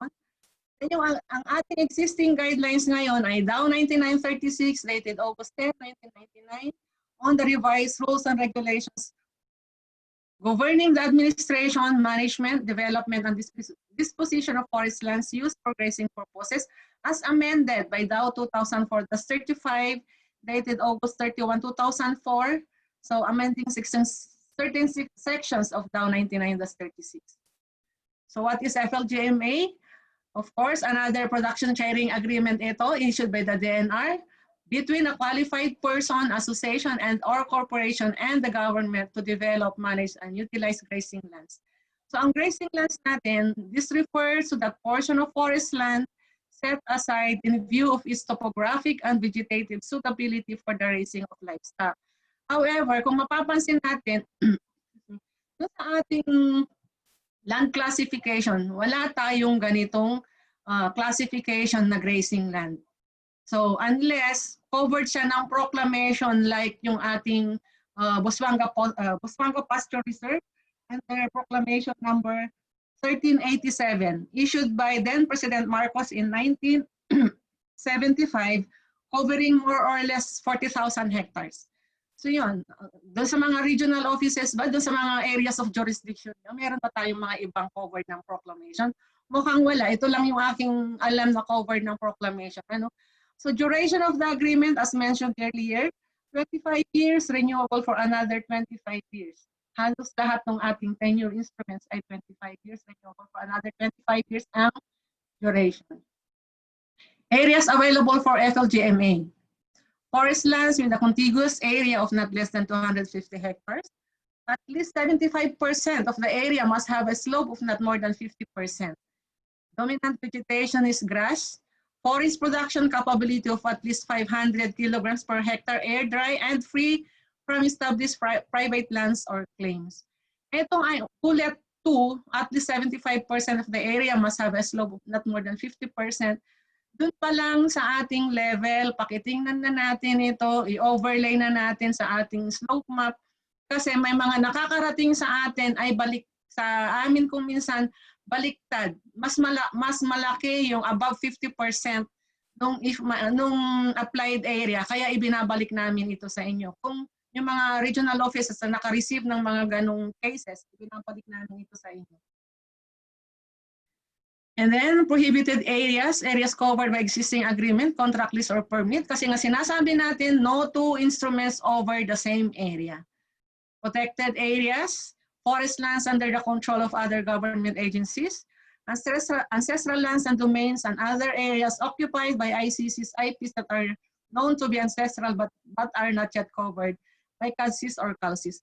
Ito, pinipresent ko ito base sa ating existing daw, pero ito, kung may mga CADSIS or CALSIS, ito sinasabi natin na unless covered na siya ng CADSIS ay sa atin pa rin yan sa TNR. Although, kung covered na siya ng CADSIS, pwede pa rin but they have to undergo yung ating FP, free and prior informed consent by the NCI. Allowable size of the FLGMA, so individual holder 50 to 500 hectares, partnership, association, cooperative, or corporation 50 to 2,000 hectares. So 50 hectares ang ating minimum area both for individual, partnership, cooperation, association, or cooperative. Qualified applicants, so base sa ating earlier presentation, citizens of the Philippines of legal age, so 18 years old, association, corporations, partnerships, 60% Filipino-owned, and financially and technically capable. Halos lahat ng ating instruments requirement ito financially and technically capable. So application requirements natin, duly accomplished application form, non-refundable application fee of 10 pesos per hectare. So doon kanina sa nauna, magkano yung ating sa IFMA? 60 centavos per hectare. Sa ating SIFMA, 1 peso per hectare but not less than 250. Review lang natin. Ano? So ito naman, under FLGMA, 10 pesos per hectare. Then sketch map of the area. LGU endorsement. Doon sa ating regulation, nakalagay itong IEE, EIS, or CNC. However, yung nabanggit ko earlier na meron ng memorandum from EMB and dated June 8, 2018 from the OIC Assistant Director, Officer in Charge, Office of the Director, EMB, on the requirement of approved tenurial instrument prior to ECC issuance, which shall serve as proof of authority of the proponent over the area. So sa ating mga applicants for FLGMA, wag na nating i-require sila to submit CNC with this memorandum from the EMB. Though madali lang naman kumuha kasi alam ko madali lang kumuha ng CNC pero hindi na natin kailangang i-require sila. Proof of financial capability, credit line or bank certification, cattle ownership as certified by the municipal treasurer concerned of 1 head of cattle for every 5 hectares. For partnership, corporation, cooperative, association, ito yung mga additional requirements natin.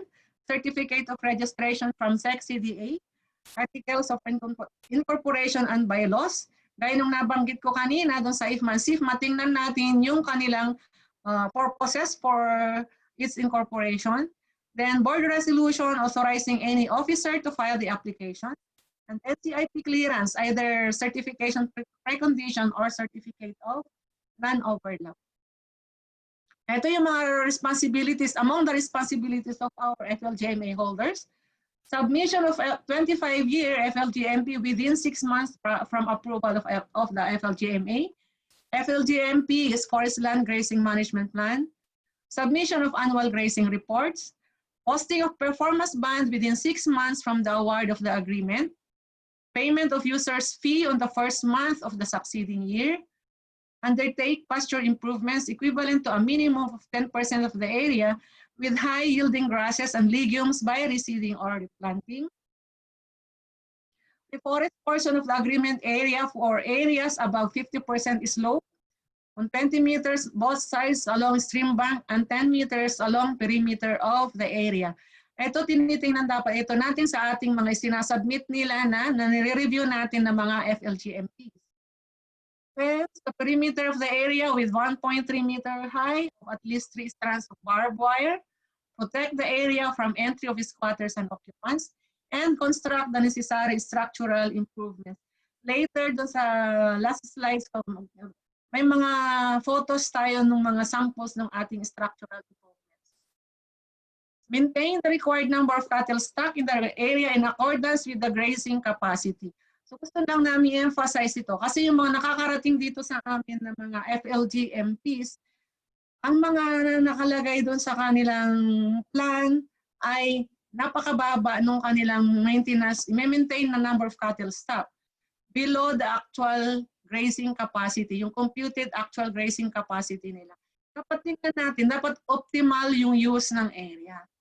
Then not sublease the area or any portion thereof and shall not allow cattle or animals belonging to other people to graze in the area.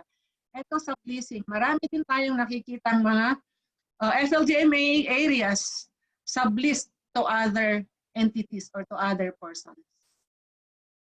Then establishment of food production area pursuant to PD number 472 equivalent to 10% of the area but not less than 1 hectare nor more than 20 hectares. Transfer, sale, or assignment, just the same, it should be with prior approval of the secretary and after 3 years from approval of the FLGMA provided that the transferor has not violated any of the terms and conditions of any of the forestry laws, rules, and regulations.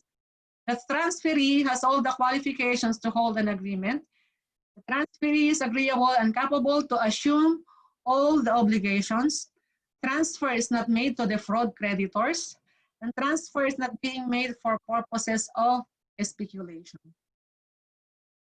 The transfer also upon death of the holder, the heirs may file an application for the transfer of the agreement within 60 days after death and willing to assume all obligations and is capable of managing the area.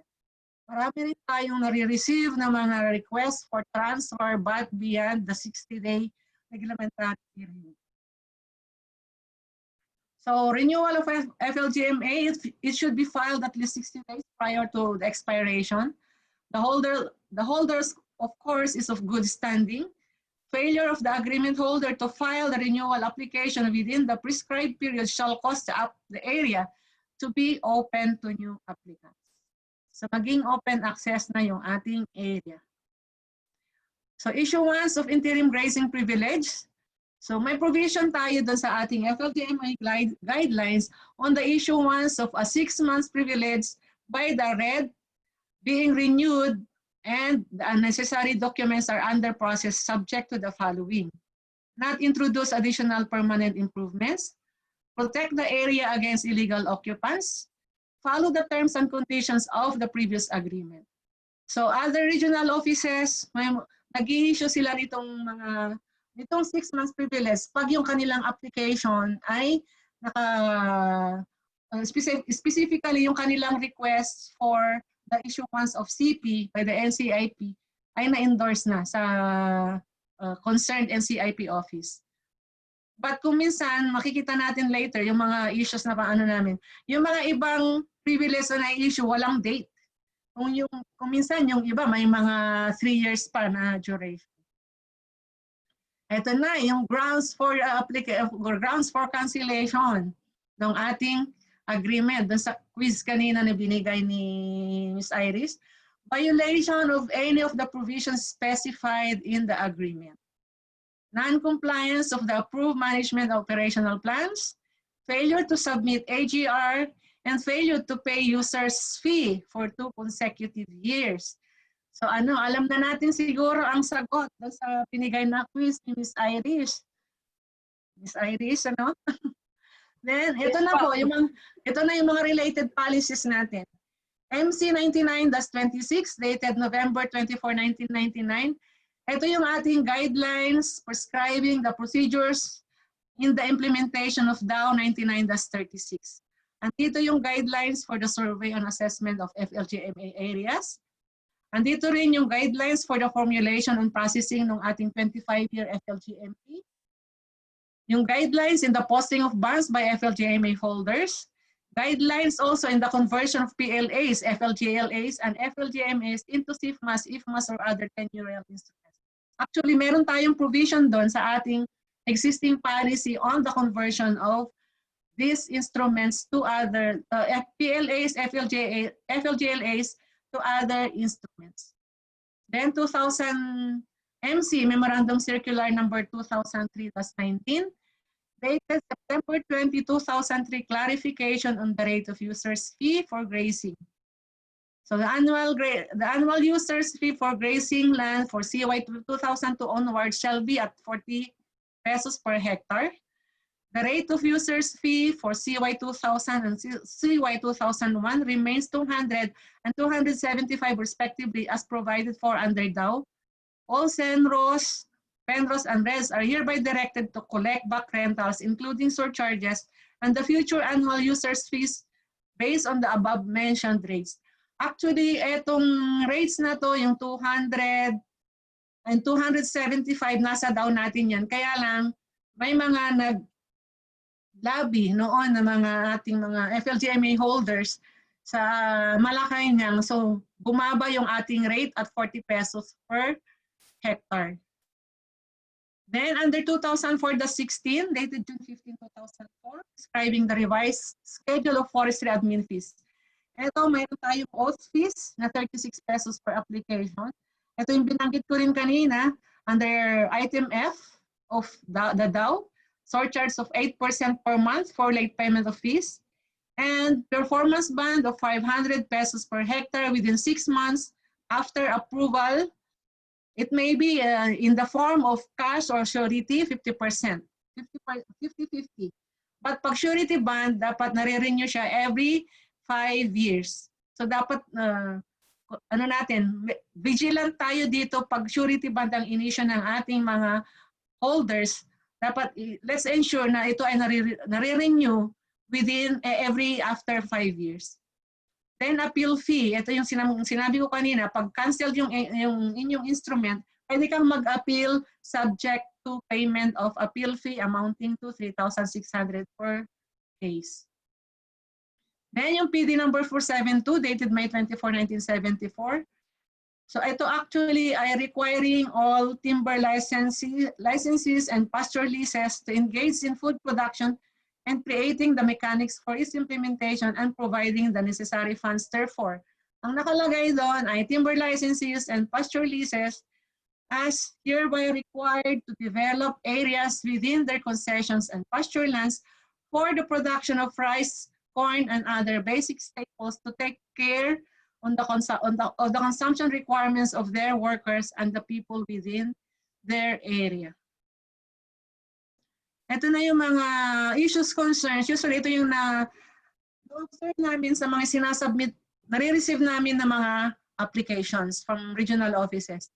Application form na duly accomplished, no stamp receipt, forwarded application with incomplete requirements or no NCIP clearance, LGU endorsement not in the form of SB or Sangguniang Bayan or Barangay resolution, area indicated in the other requirements does not tally with the biophysical assessment report.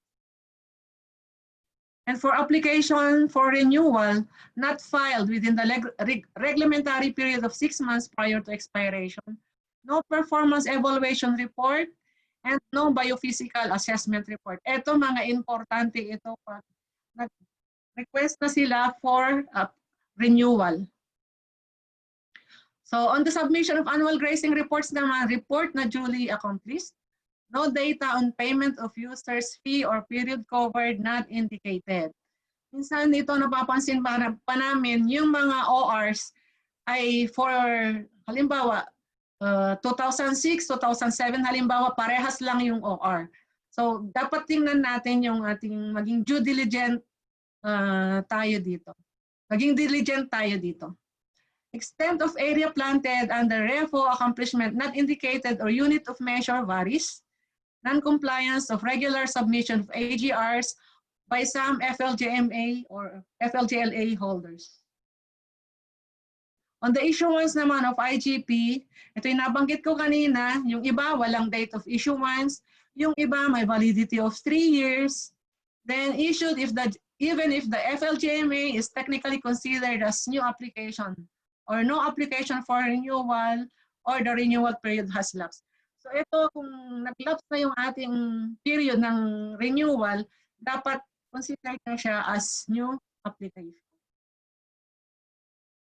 On the collection of annual user's fee or government share, yung rental na 8% per month ay hindi yan ang sinisingil natin. Ang sinisingil pa rin natin ay yung 1% per month. Collection of surcharge penalty for the late payment is not being imposed or surcharge collected is only 1% per month. So as mentioned earlier, based on 2004-16, that's 8% per month na yun. Then performance bond, non-renewal of surety bond. Submission of 25-year FLGMP, late submission not submitted or not submitted within the 6 months reglementary period after the approval. It does not follow the prescribed outline. So ito yung ating sample photos.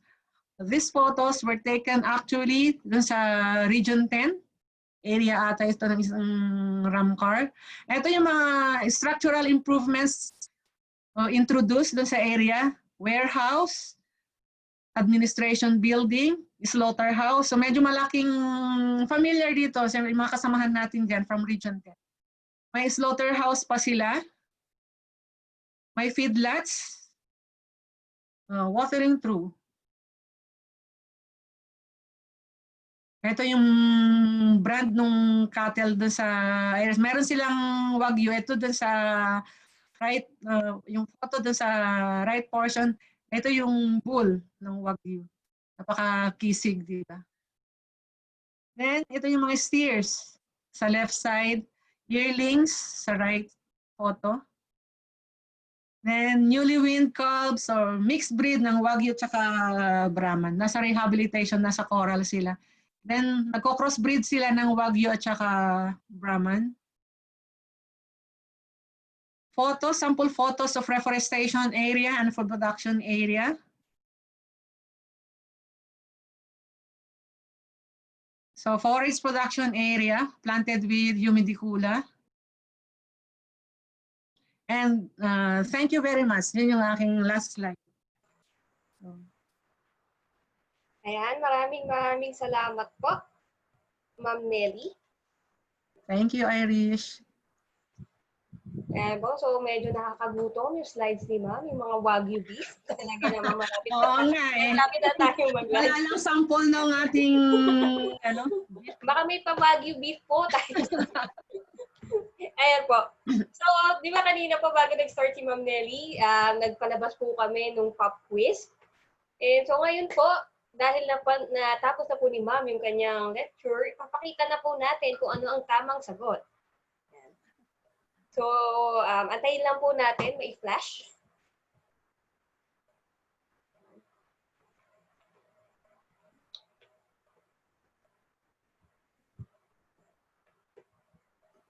So, alin nga ba ang ating grounds, ang hindi grounds for cancellation ng FLGMA? Yan. So, medyo, ang difficulty level po ng tanong natin ay mga level 3, ganyan. Kasi po, the question is, alin po ang ground for cancellation except dito sa apat po na ito? So, based po sa presentation po kanina ni Ma'am, so, violation of any provision in the agreement is definitely a ground for cancellation. The non-compliance of the approved management and operational plan is also a ground for cancellation.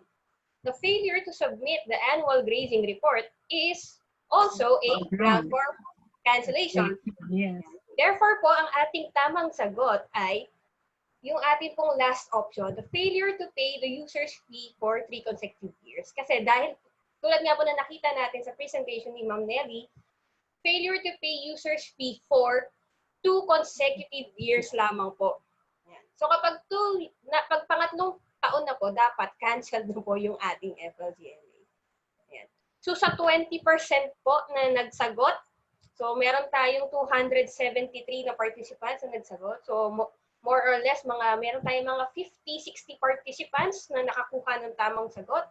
So congratulations po sa inyo. Ayan, talagang memorize natin itong mga policies natin on FLGMA. So now po, we are going to proceed with our open forum. So kanina po, while the presentation was ongoing, meron na po tayong mga participants na nagsisend po ng kanilang mga questions via the question and answer tab of Zoom. Yan. So meron po tayong mga ibang questions doon na sinagot na po ng ibang mga technical staff po natin from the Forest Management Bureau. So thank you po kila James Alvic Delmier, kila Miss Lemuel Celis, kila Miss Joey Peralta na nagsasagot po ng iba nating mga questions sa chat. So for now po, we are going to answer naman po yung mga mas exciting na questions po. Ayan. So Ma'am Nelly, babasahin ko po ngayon po yung iba natin mga questions. Okay, please. Okay. So first question po natin is from Miss Marife Castillo. So the question, Si Penro. Okay. yan, ma'am. So I am just excited to know the decision of the court on the issues of PCOP. Did the court allow the perpetual use of the land through different tenurial instruments from old instruments, TLA, new period to utilize when converted to IFMA, then SIFMA, etc., or another new period for flag? Okay. Diba? Exciting. Maganda kasi yung case pag nasundan natin yung case. Actually, ma'am, hindi nga siya inalaw. Kaya yun yung ating case first case on 50-year limitation sa ating, based on sa ating constitution. So ang PCOG ngayon, kaya nakakalungkot lang yung nangyari doon sa area ng PCOG kasi naging open access siya. So alam ng ating mga kasamahan, mga colleagues dyan sa Region 13, actually nagkaroon ng protection plan doon sa area or sinubmit dito sa central office for approval ng ating higher authorities. So ang nangyari dyan, na take over na ng DNR yung area. Okay po, ma'am. Yan. Salamat po, ma'am. And thank you po kay Ma'am Marife for that wonderful question. Next po natin, from Ma'am Evangeline Lopez. Yan. So maganda rin itong question ni ma'am. So Ma'am Nelly, napansin ko lang po, napakababa po ng fees natin parang hindi na applicable sa panahon ngayon. Sana mabigyan nyo ng pansin ng policy making body ng department. Thank you. Okay, ang gandang question yan, di ba? Tama po yan, ma'am. Actually, meron na tayong draft daw na andun na po sa taas.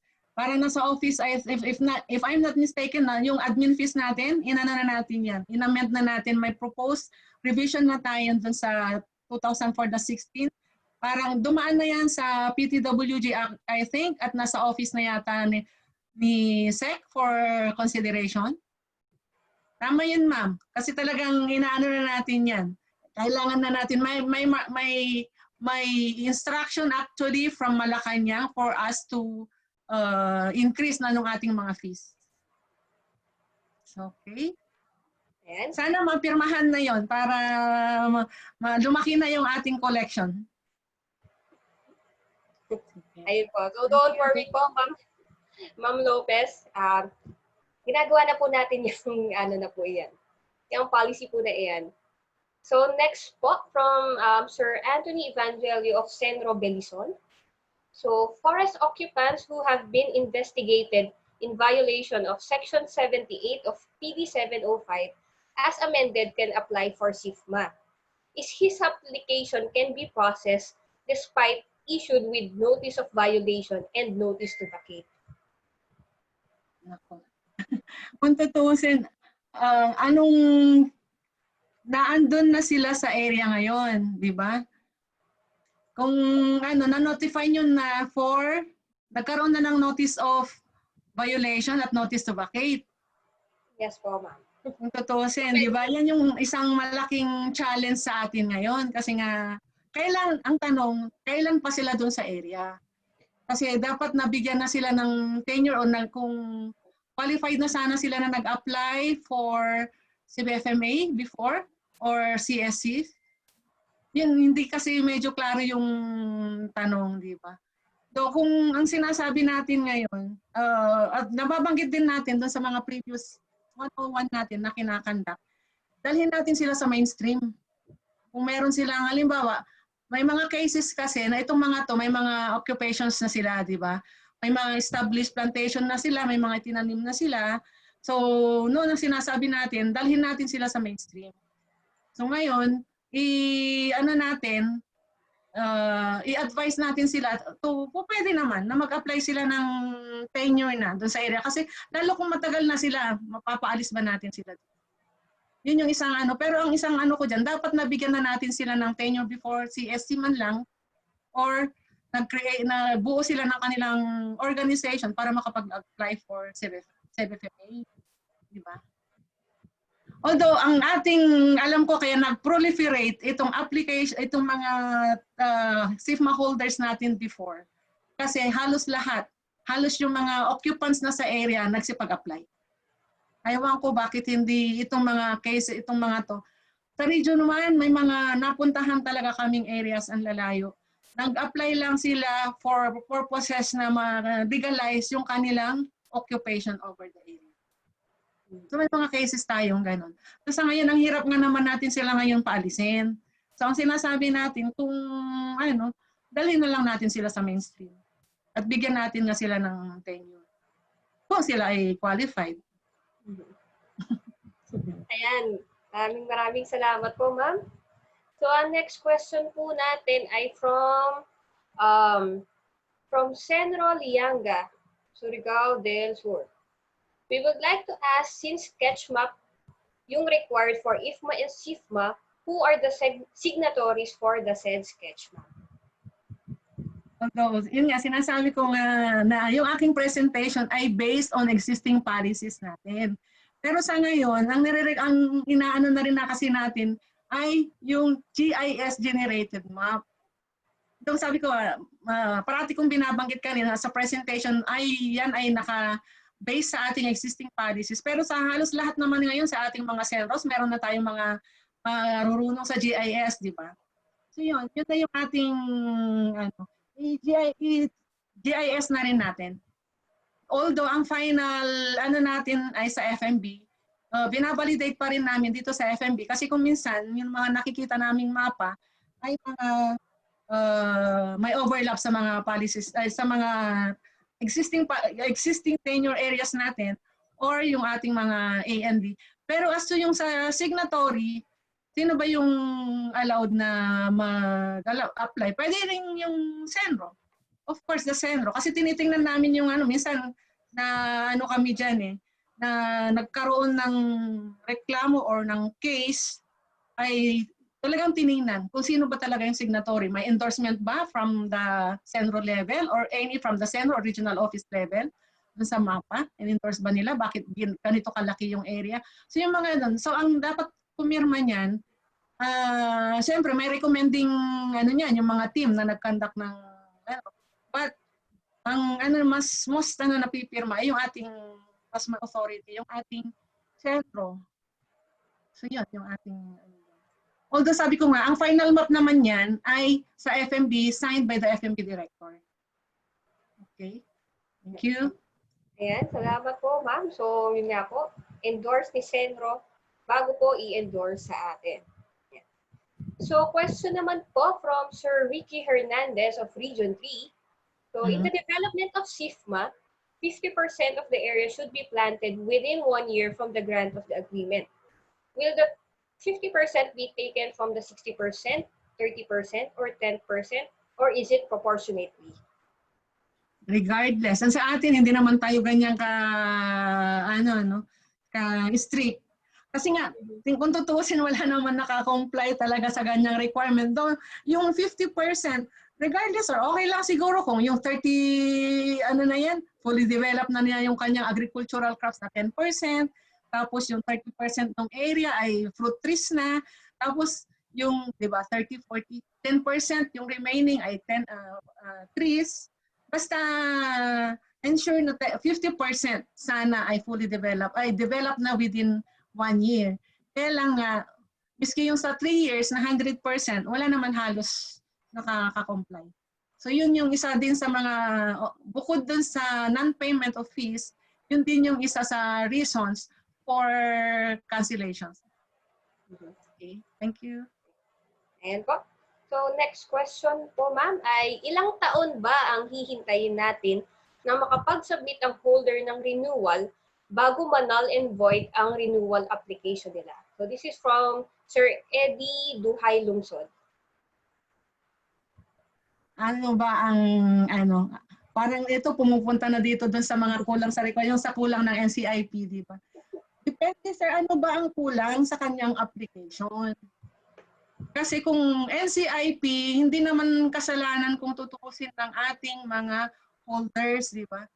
Wala na sa kanilang, although miski sa atin, sa DNR, hindi naman natin ngawak na yun, di ba? Kasi matagal nga sa NCIP, ang sinasabi natin, although nakalagay sa administrative code, hanggat hindi natin ina-actionan, walang final yung application, ay continuous pa rin yung kanilang occupation or activities, operation over the area. Nakalagay sa admin code yun. Pero sinasabi naman ng ibang lawyers natin, ay dapat yung ganong provision ng admin code ay dapat kumpleto ang requirements. Kaya lang nga, paano natin, ito yung isang napakalaking challenge nga, paano natin makukumpleto yung requirements kung ang kulang ay NCIP. Kung siguro ang kulang yung ating NCIP, banggitin ko na rin, may mga initiatives na rin tayo dito sa central office na ang Region 10 kasi, ang Region 10 kasi may mo noon si ASEC Mars tungkol doon na nakalagay ay holdover status. Kung ang kung ang application mo ay na-refer na sa NCIP for the issuance of the corresponding NCIP clearance. So meron yun, holdover status hanggat hindi na-i-issue nung NCIP. Ganon din, may draft na kaming actually memo on that for consideration yung ating mga higher authorities. So yun, ang isa pa, meron din tayong initiative na proposed daw on the issuance of interim tenure privilege. Yan ay nakabase din doon sa ating IGP, yung provision doon sa ating FLGIP, issuance of 6 months interim grazing privilege. Pero for review pa rin ito ng ating mga higher authorities. So yun, yung hindi, ang gusto naman kasi natin, hindi dapat maging open access yung ating areas.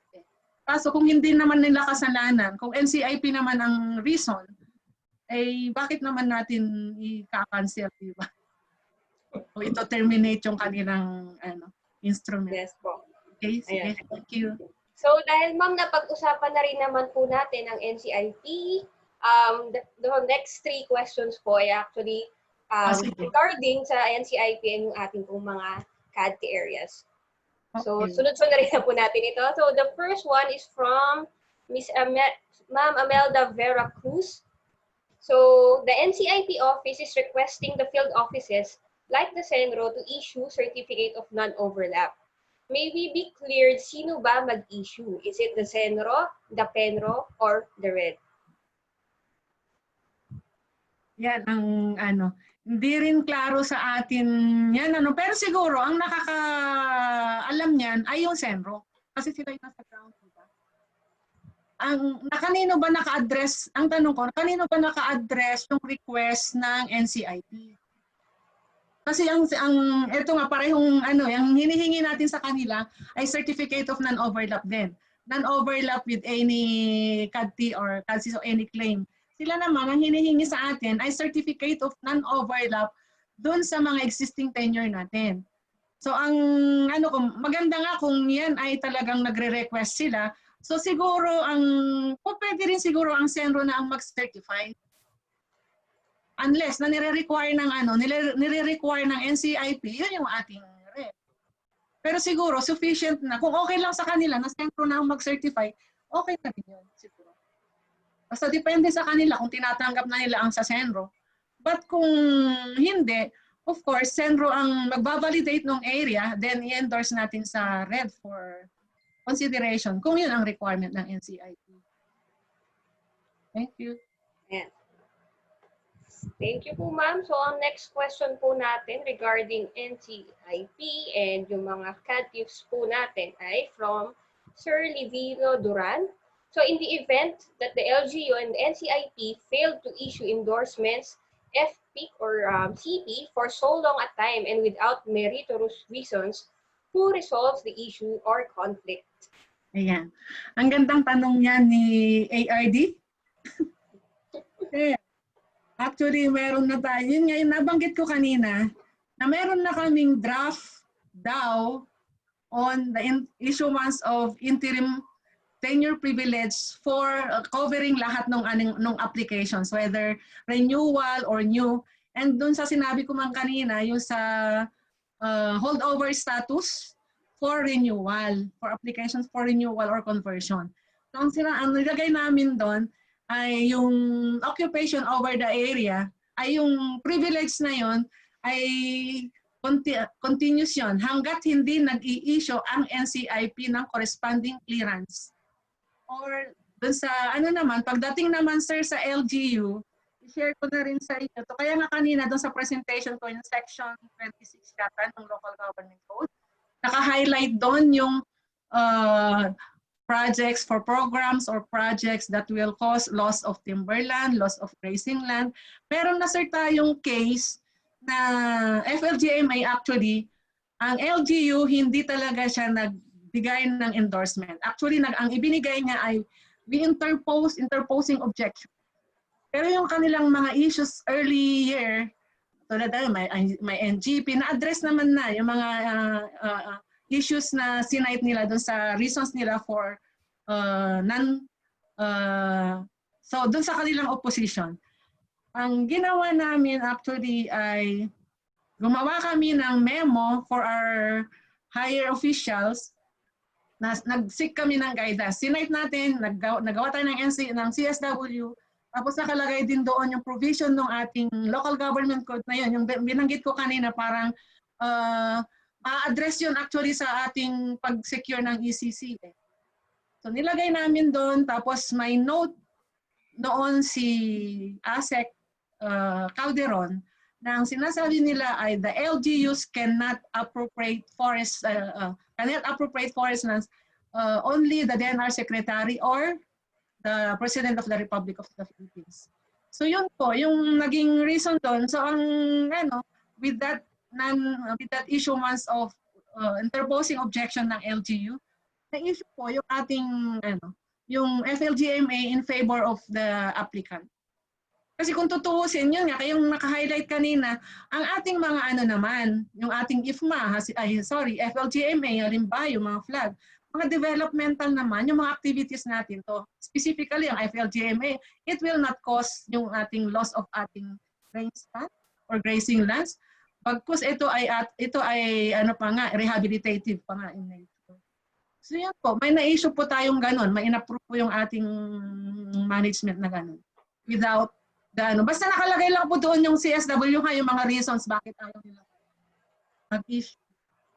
Basta yun nga po, sana ma-consider yung ating, although for review pa, evaluation yung ating proposal na daw on interim tenure privilege for both new and renewal application.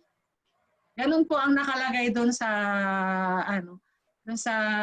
DAO na hanggat hindi nag-i-issue ang NCIP. Kasi kumbaga parang kung kapritsyo na lang nila na ayaw nila, paano naman yung ating mga targets? Nakatenga, di ba?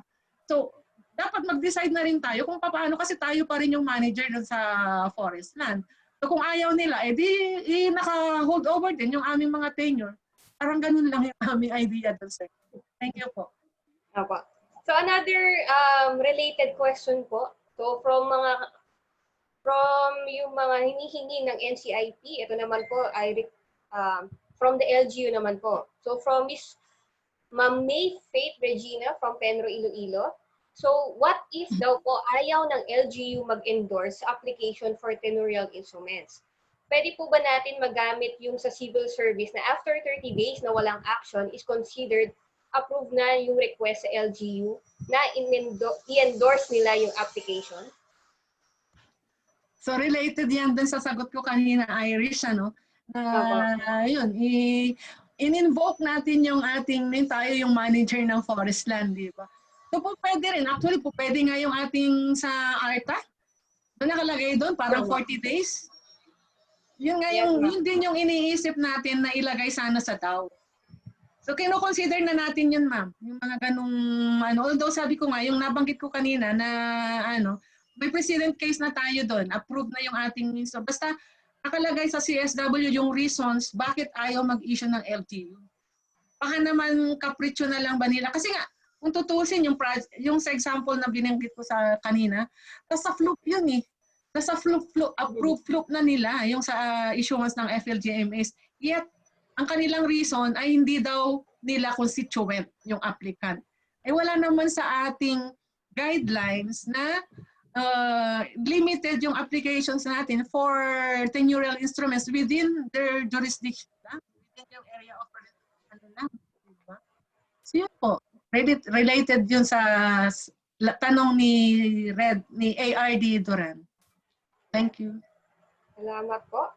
And then another question naman po na related sa ating FLUP. So is an endorsed from Sir Felix Sige. So is an endorsement from the FLUP Steering Committee also a requirement on if massive processing aside from the endorsement of the concerned LGU? Actually, hindi required. Okay. Hindi siya required. Kasi wag na tayong kung may LGU endorsement na, hindi na required yun. Wag na tayong magdagdag ng mga ibang other requirements na maging ng delay, maging cause ng delay ng application. Okay? Ayan. Wag na po nating pahirapan ang ating mga sarili. Oo. So, next naman pong question is from Sir Dionisio Rago. So regarding sa surety bond, saan po ba magbabayad si stakeholder? Surety bond or actually generic na lang yung ating performance bond. Ang nakalagay dun sa ating, actually parang CENRO dapat na ang ating, nakalagay din sa ating 2019-01. Dapat sa CENRO na, kayo na ang mangolekta ng ating mga performance bond at ating mga fees. Kasi yung iba, nagpupunta pa dito sa FMB para magbayad. Pero sinasabihan na namin sila na doon na sa nearest CENRO. Kasi doon sa 2019-01. So mandated na ang ating mga CENROs to collect yung ating mga fees. Pero let's ensure sa surety bond, yung sinabi ko kanina na dapat every 5 years. Kasi kung maliit lang naman yung performance bond, pwede natin na silang singilin ng cash bond, 100%. Pero kung napakalaki, that's the time na pwedeng mag-post sila ng surety bond, but ensure na every 5 years ay nare-renew. Okay, thank you. Salamat po, ma'am. So ito po another isang napakagandang tanong po from Ma'am Ana Eliazar from Region 5. So in order to avoid the same case as PCOP, is it not possible to just have one tenurial instrument to be issued, so integrate all the agreements para wala nang conversion to another tenurial instrument?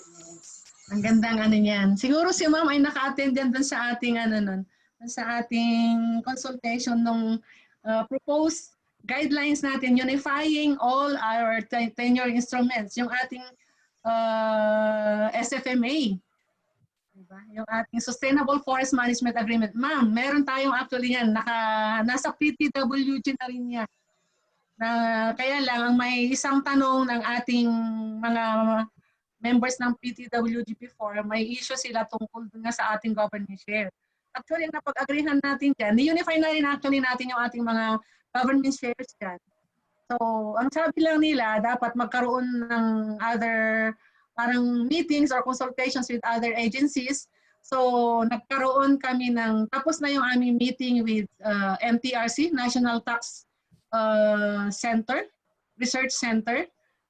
So, yun, i-resubmit na lang namin yan for consideration ulit ng ating, nakapasa na yun sa PTWG sa taas. Maganda po yan kung na ano yan para hindi na tayo nalilito kung ano yan SIFMA, IFMA na yan, flag B, diba? Nakakalito actually yan. So aabangan na lang po natin na maipasa natin yung kung ating actually ang daming stakeholders natin nung nag-aabang noon, Miss Irish. po yun. Hindi lang within DNR, lalo na po yung sa mga nasa private po natin no?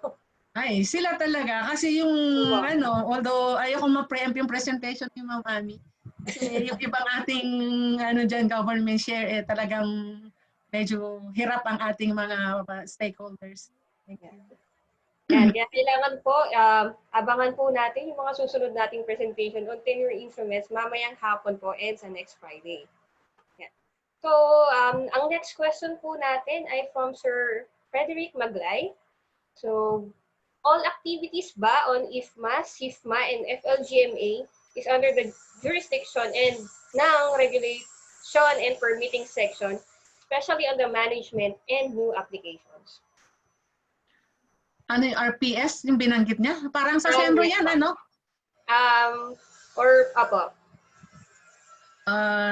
Sir, hindi ako familiar dun sa functions. I suggest, itingnan natin yung ating DAO 2019-01, yung functions ng ating mga regional office. Andun lahat. Explicitly naka-identify dun yung mga functions. Kasi sa CENROs, yung mga different units sa CENROs. Na andun lahat para malaman natin kung ano ba talaga nagfa-function ba, ginagawa ba natin, tama ba yung ating ginagawang, yung functions natin sa ngayon base doon sa ating DAO. So I suggest na natin yun. I-revisit natin yung ating 2019-01. Kung wala tayong kopya na andun sa ating website, madali lang natin i-download sa ating website. Thank you. Actually, pwede niyo po siyang ma-download sa website po ng DENR. So, punta lamang po tayo sa denr.gov.ph. Then, meron po tayong makikitang tab doon on policies and issuances. So, type niyo lang po doon, DAO 2019-01. Mahanap niyo na po yun. So, next question po ay, babalik po tayo sa NCIP. Yan, ang dami po actually na nagtatanong sa atin. Kasi talaga ang ating constraint Sige. Ayan. So, good morning po, ma'am. Anong mangyayari sa mga IFMA area natin for expiry na hindi makasecure ng FPIC dahil according sa holder, ayaw magbigay ng NCIP? So, this is from Ma'am Abdul Nagib Ringia of Region 12. So, kanina na-share ko din yung ating na-share ko din yung 2020-09 natin. Sa policy, yung kaka-issue lang na policy natin on expiring, expired, terminated, tenure instruments natin. Kung talagang hindi talaga makasecure, ay doon papasok. Tingnan natin kung ano yung provision doon, kung ano yung nakalagay doon, kung anong gagawin natin sa mga expired tenure instruments. Andun po, sir, nakalagay po doon. So, bagong-bago talaga yun. Pero naka-upload na sa ating website yung binanggit ni Irish kanina. Yan. Ayun po. So, next question po is from Sir Rolly Mulato of CENRO Giginto, Bulacan. Yan. Ito, isa sa mga pinakamahirap na policy questions na na-encounter natin lahat, ma'am. Yan. So, after 50 years, what will happen to the agreement? Can it be issued with different or other instrument? Ayan. Yun.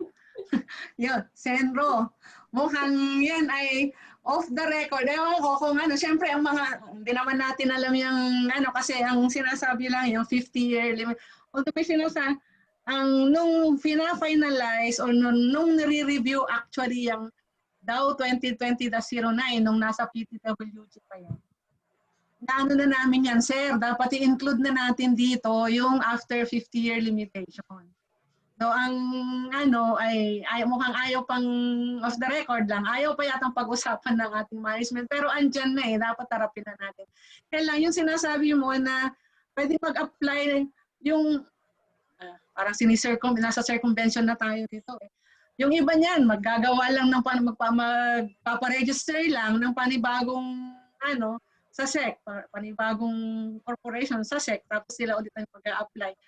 Basta, hindi ko sinasabi dito na gano'n yung ating ano.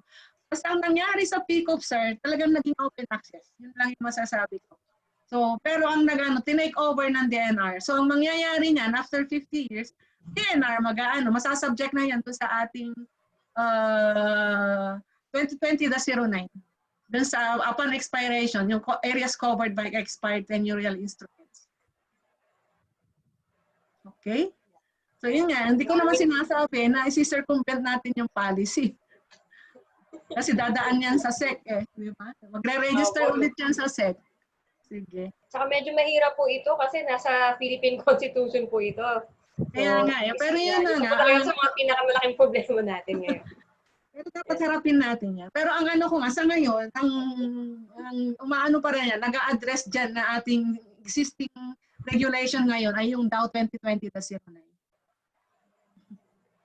Okay, So meron na po tayong dalawang assignment na policies na babasahin, yung 2019-01 and yung 2020-09. So, yes, medyo mahaba yan. No? Pero medyo informative yung ating kasi yung sa 2020-09, ang if I'm not mistaken, ang doon, mandated to conduct yung inventory ng ating mga ay PENROs yata. Sa PENRO level yata yun. So, ang next naman po nating question ay from Sir Joselito Blanco ng Penro Nueva Ecija. So, considered po ba sa duration ng IFMA kahit suspended yung operation per EO 23? Yes. Anong sabi? Considered, Considered doon sa di ba? Considered doon sa duration. Yes, Penro. 5 years na duration. Yes, Penro. Kasi ang naman yan, yun nga yung sinasabi natin. Actually, nagkaroon lang kami ng meeting just yesterday sa with the PWPA, just yesterday. Actually, kung titingnan natin ng 823, ano lang ba ang sinuspend doon na activity o na that's the harvesting lang doon sa residual forest, doon sa degraded, but not the developmental and protection activities. Yun ang mali kasi interpretation ng mga ibang holders natin eh. Yun naging reason bakit naging inactive sila. Kasi nga, ang kanilang interest lang yung sa harvesting sa natural forest, di ba? But the development and protection activities, hindi yan sinuspend. Dapat continuous. Kaya yung ating mga IFMA holders na nag-continue ng development, sila ngayon, yung mga nagka-harvest, meron tayong mga ganun. May mga IFMA holders tayo na nag-continue ng kanilang development activities. Ngayon naman, nagka-harvest din sila. So, tama, consider dyan sa duration, hindi yan suspended. Okay, thank you. Ayun po. So may mga nakikita rin po pala kaming questions regarding SLUP at saka yung pong ating tree cutting permit and tree harvesting. So meron po tayong mga susunod pa po na mga modules and lectures. So skip na lang po muna namin yung mga questions po na iyon.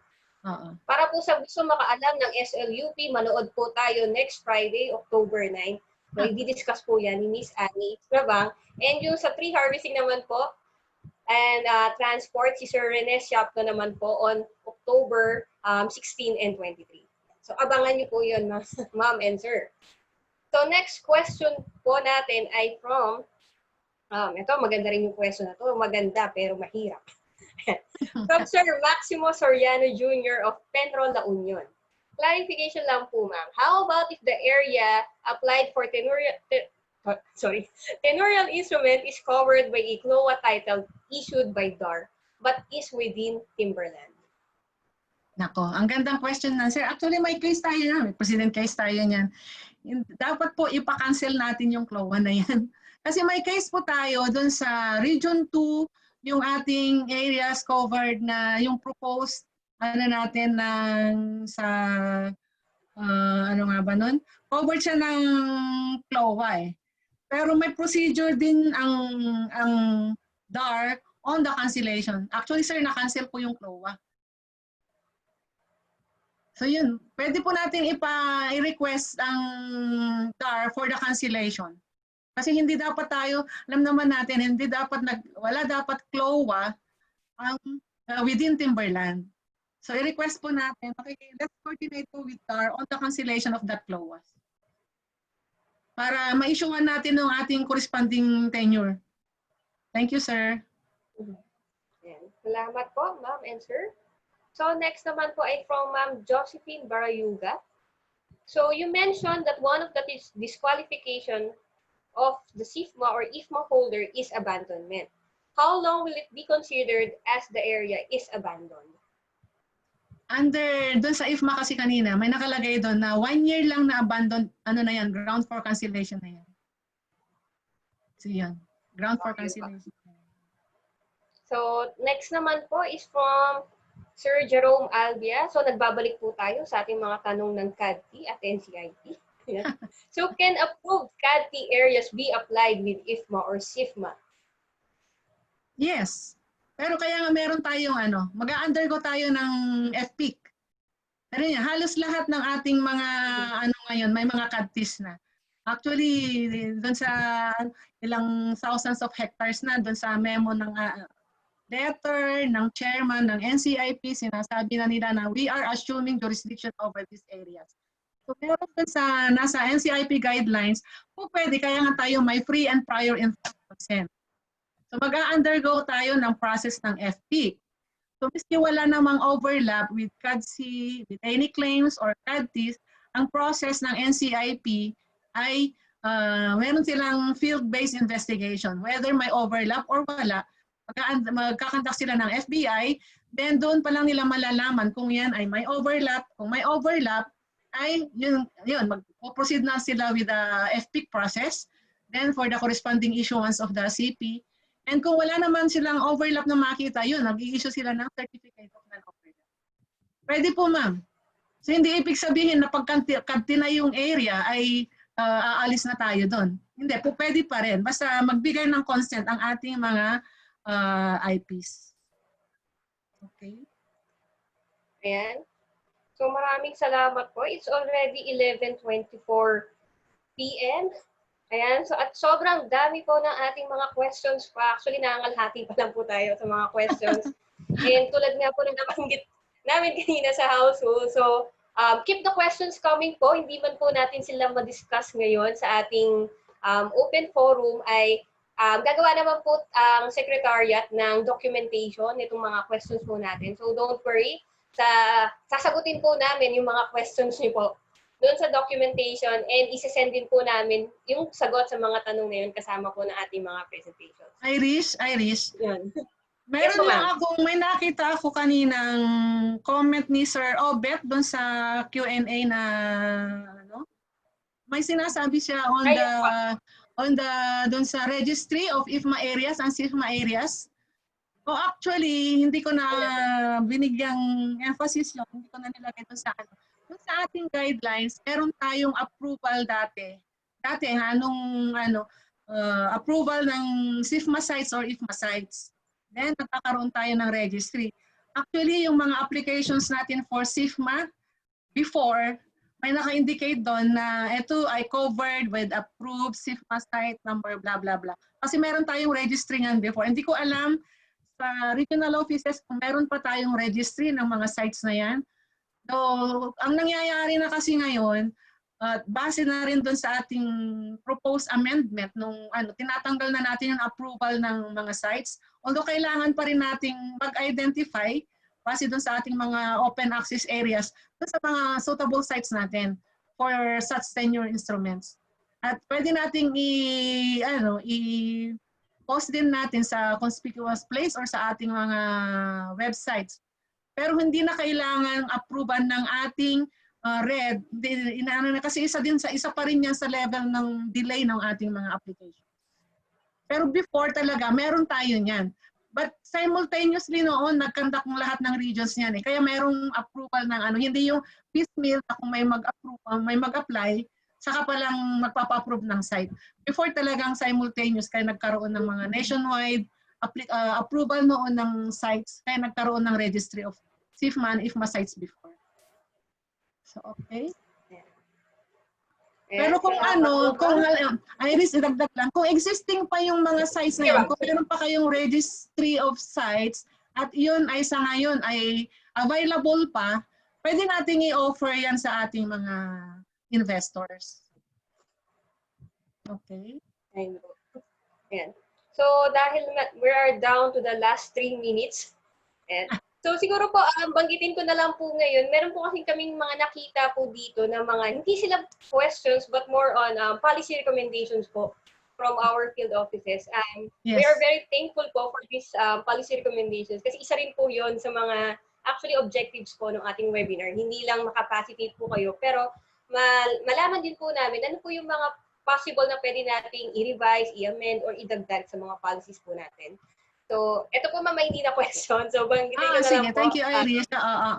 Sige po ma'am. So, may nakita po ako ditong dalawa. So, from Sir Ben Acana, so Penro Ben, from DNR Penrosur. Mukhang ito po ay Davao, ay hindi, Zamboanga del Sur. Zamboanga si Sir Ben. So, sometime in 2013, in one of the IFMAs in Regional 9, it was granted a permit to cut the trees where their development shall be implemented with a sharing of 60 to 40% of logs. The sharing is not equitable because it is not based on species but based on the volume. Only as you know, hindi natin maiwasan na ang mapunta sa atin are of inferior quality and species at may mga magaganda at mamahalin na logs ay mapunta sa IFMA holder. And ang dapat sana ay based sa total volume of the logs cut. So, do you want to comment on this, ma'am, or? Sige. Okay, Iris. Thank you, Sir Ben. Isa yan sa mga nakita nating loopholes ng ating guidelines. Actually, yan yung isa sa implementing guidelines yan ng EU23, actually. Pero yan nga ay, hindi ko alam kung sila, Sir Rene, parang meron na silang initiative on that. Sa ating, though yan ay, sir, sinasabi ko nga yan ay isang implementing guidelines ng EU23. Doon sa, noon, inallow yung harvesting ng, doon sa exemption, doon sa harvesting sa degraded decidual forest. So yun, 60-40. Pero sa ngayon kasi, wala naman na tayong harvesting sa natural. So in the event, sir, na ma-leaf, yung, siguro titingnan, actually, alam ko may initiative na yan sinasabi. Pero noted, sir. Noted po yung concern. Yeah. So another policy parang recommendation po from Ma'am Evangeline Lopez. So, observe ko lang po sa mga requirements po natin on certification from other government agency. Tapos, yung agency na yon required then certification from the department before they would issue our required doc or certification from them. Sana ma-address if it warrants.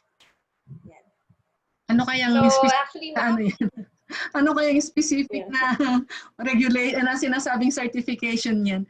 Kasi parang nagbabatuhan na lang tayo niyan, di ba? Dapat magbigay ka muna ng certification bago ako magbigay ng yung mga ganun ba? Hindi ko alam kung ano yung sinasite na diyan, specific na. Anyway, sige, noted po ma'am yun. Paki-ano nyo na lang sa amin kung ano yung mga yun, yung kailangang requirement na yun. Sige, thank you. Opo, yan. So, for the questions po, ma'am, ayun po. So, pwede niyo pong i-follow up po sa ating Q&A kung ano po yung mga klase ng mga requirements po na yun. Kasi continuous naman po tayong nag-i-evaluate ng ating mga policies. So, para kung may mga, ganito nga po tayong mga cases na na-experience, ay ma-update din po natin yung ating mga policies. So, it's already 11:31 and ang dami pa po nating mga questions. Don't worry po, sasagutin po namin lahat yan sa documentation. Maraming salamat po, Ma'am Nelly, for giving us Thank you so much again. Maraming salamat sa inyo. God bless everyone. Thank you.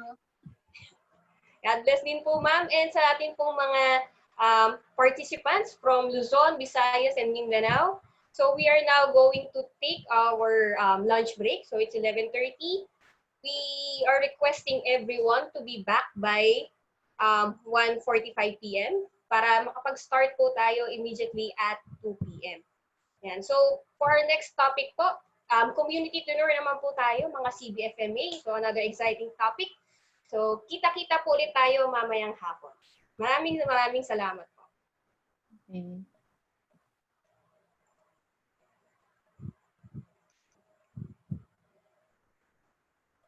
And yung Zoom po pala natin, additional lang na po, pahabol po na announcement. Yung Zoom po natin, we will just leave it open until later this afternoon. So pwedeng hindi na po kayo mag-log out. And kung gusto niyo naman pong mag-log out muna, magpahinga po yung mga laptop natin, ganyan. So pwede naman po kayong bumalik ulit using yung link na ginamit niyo po kaninang umaga. So for any questions, concern, you can just email us at forestrywebinar@gmail.com.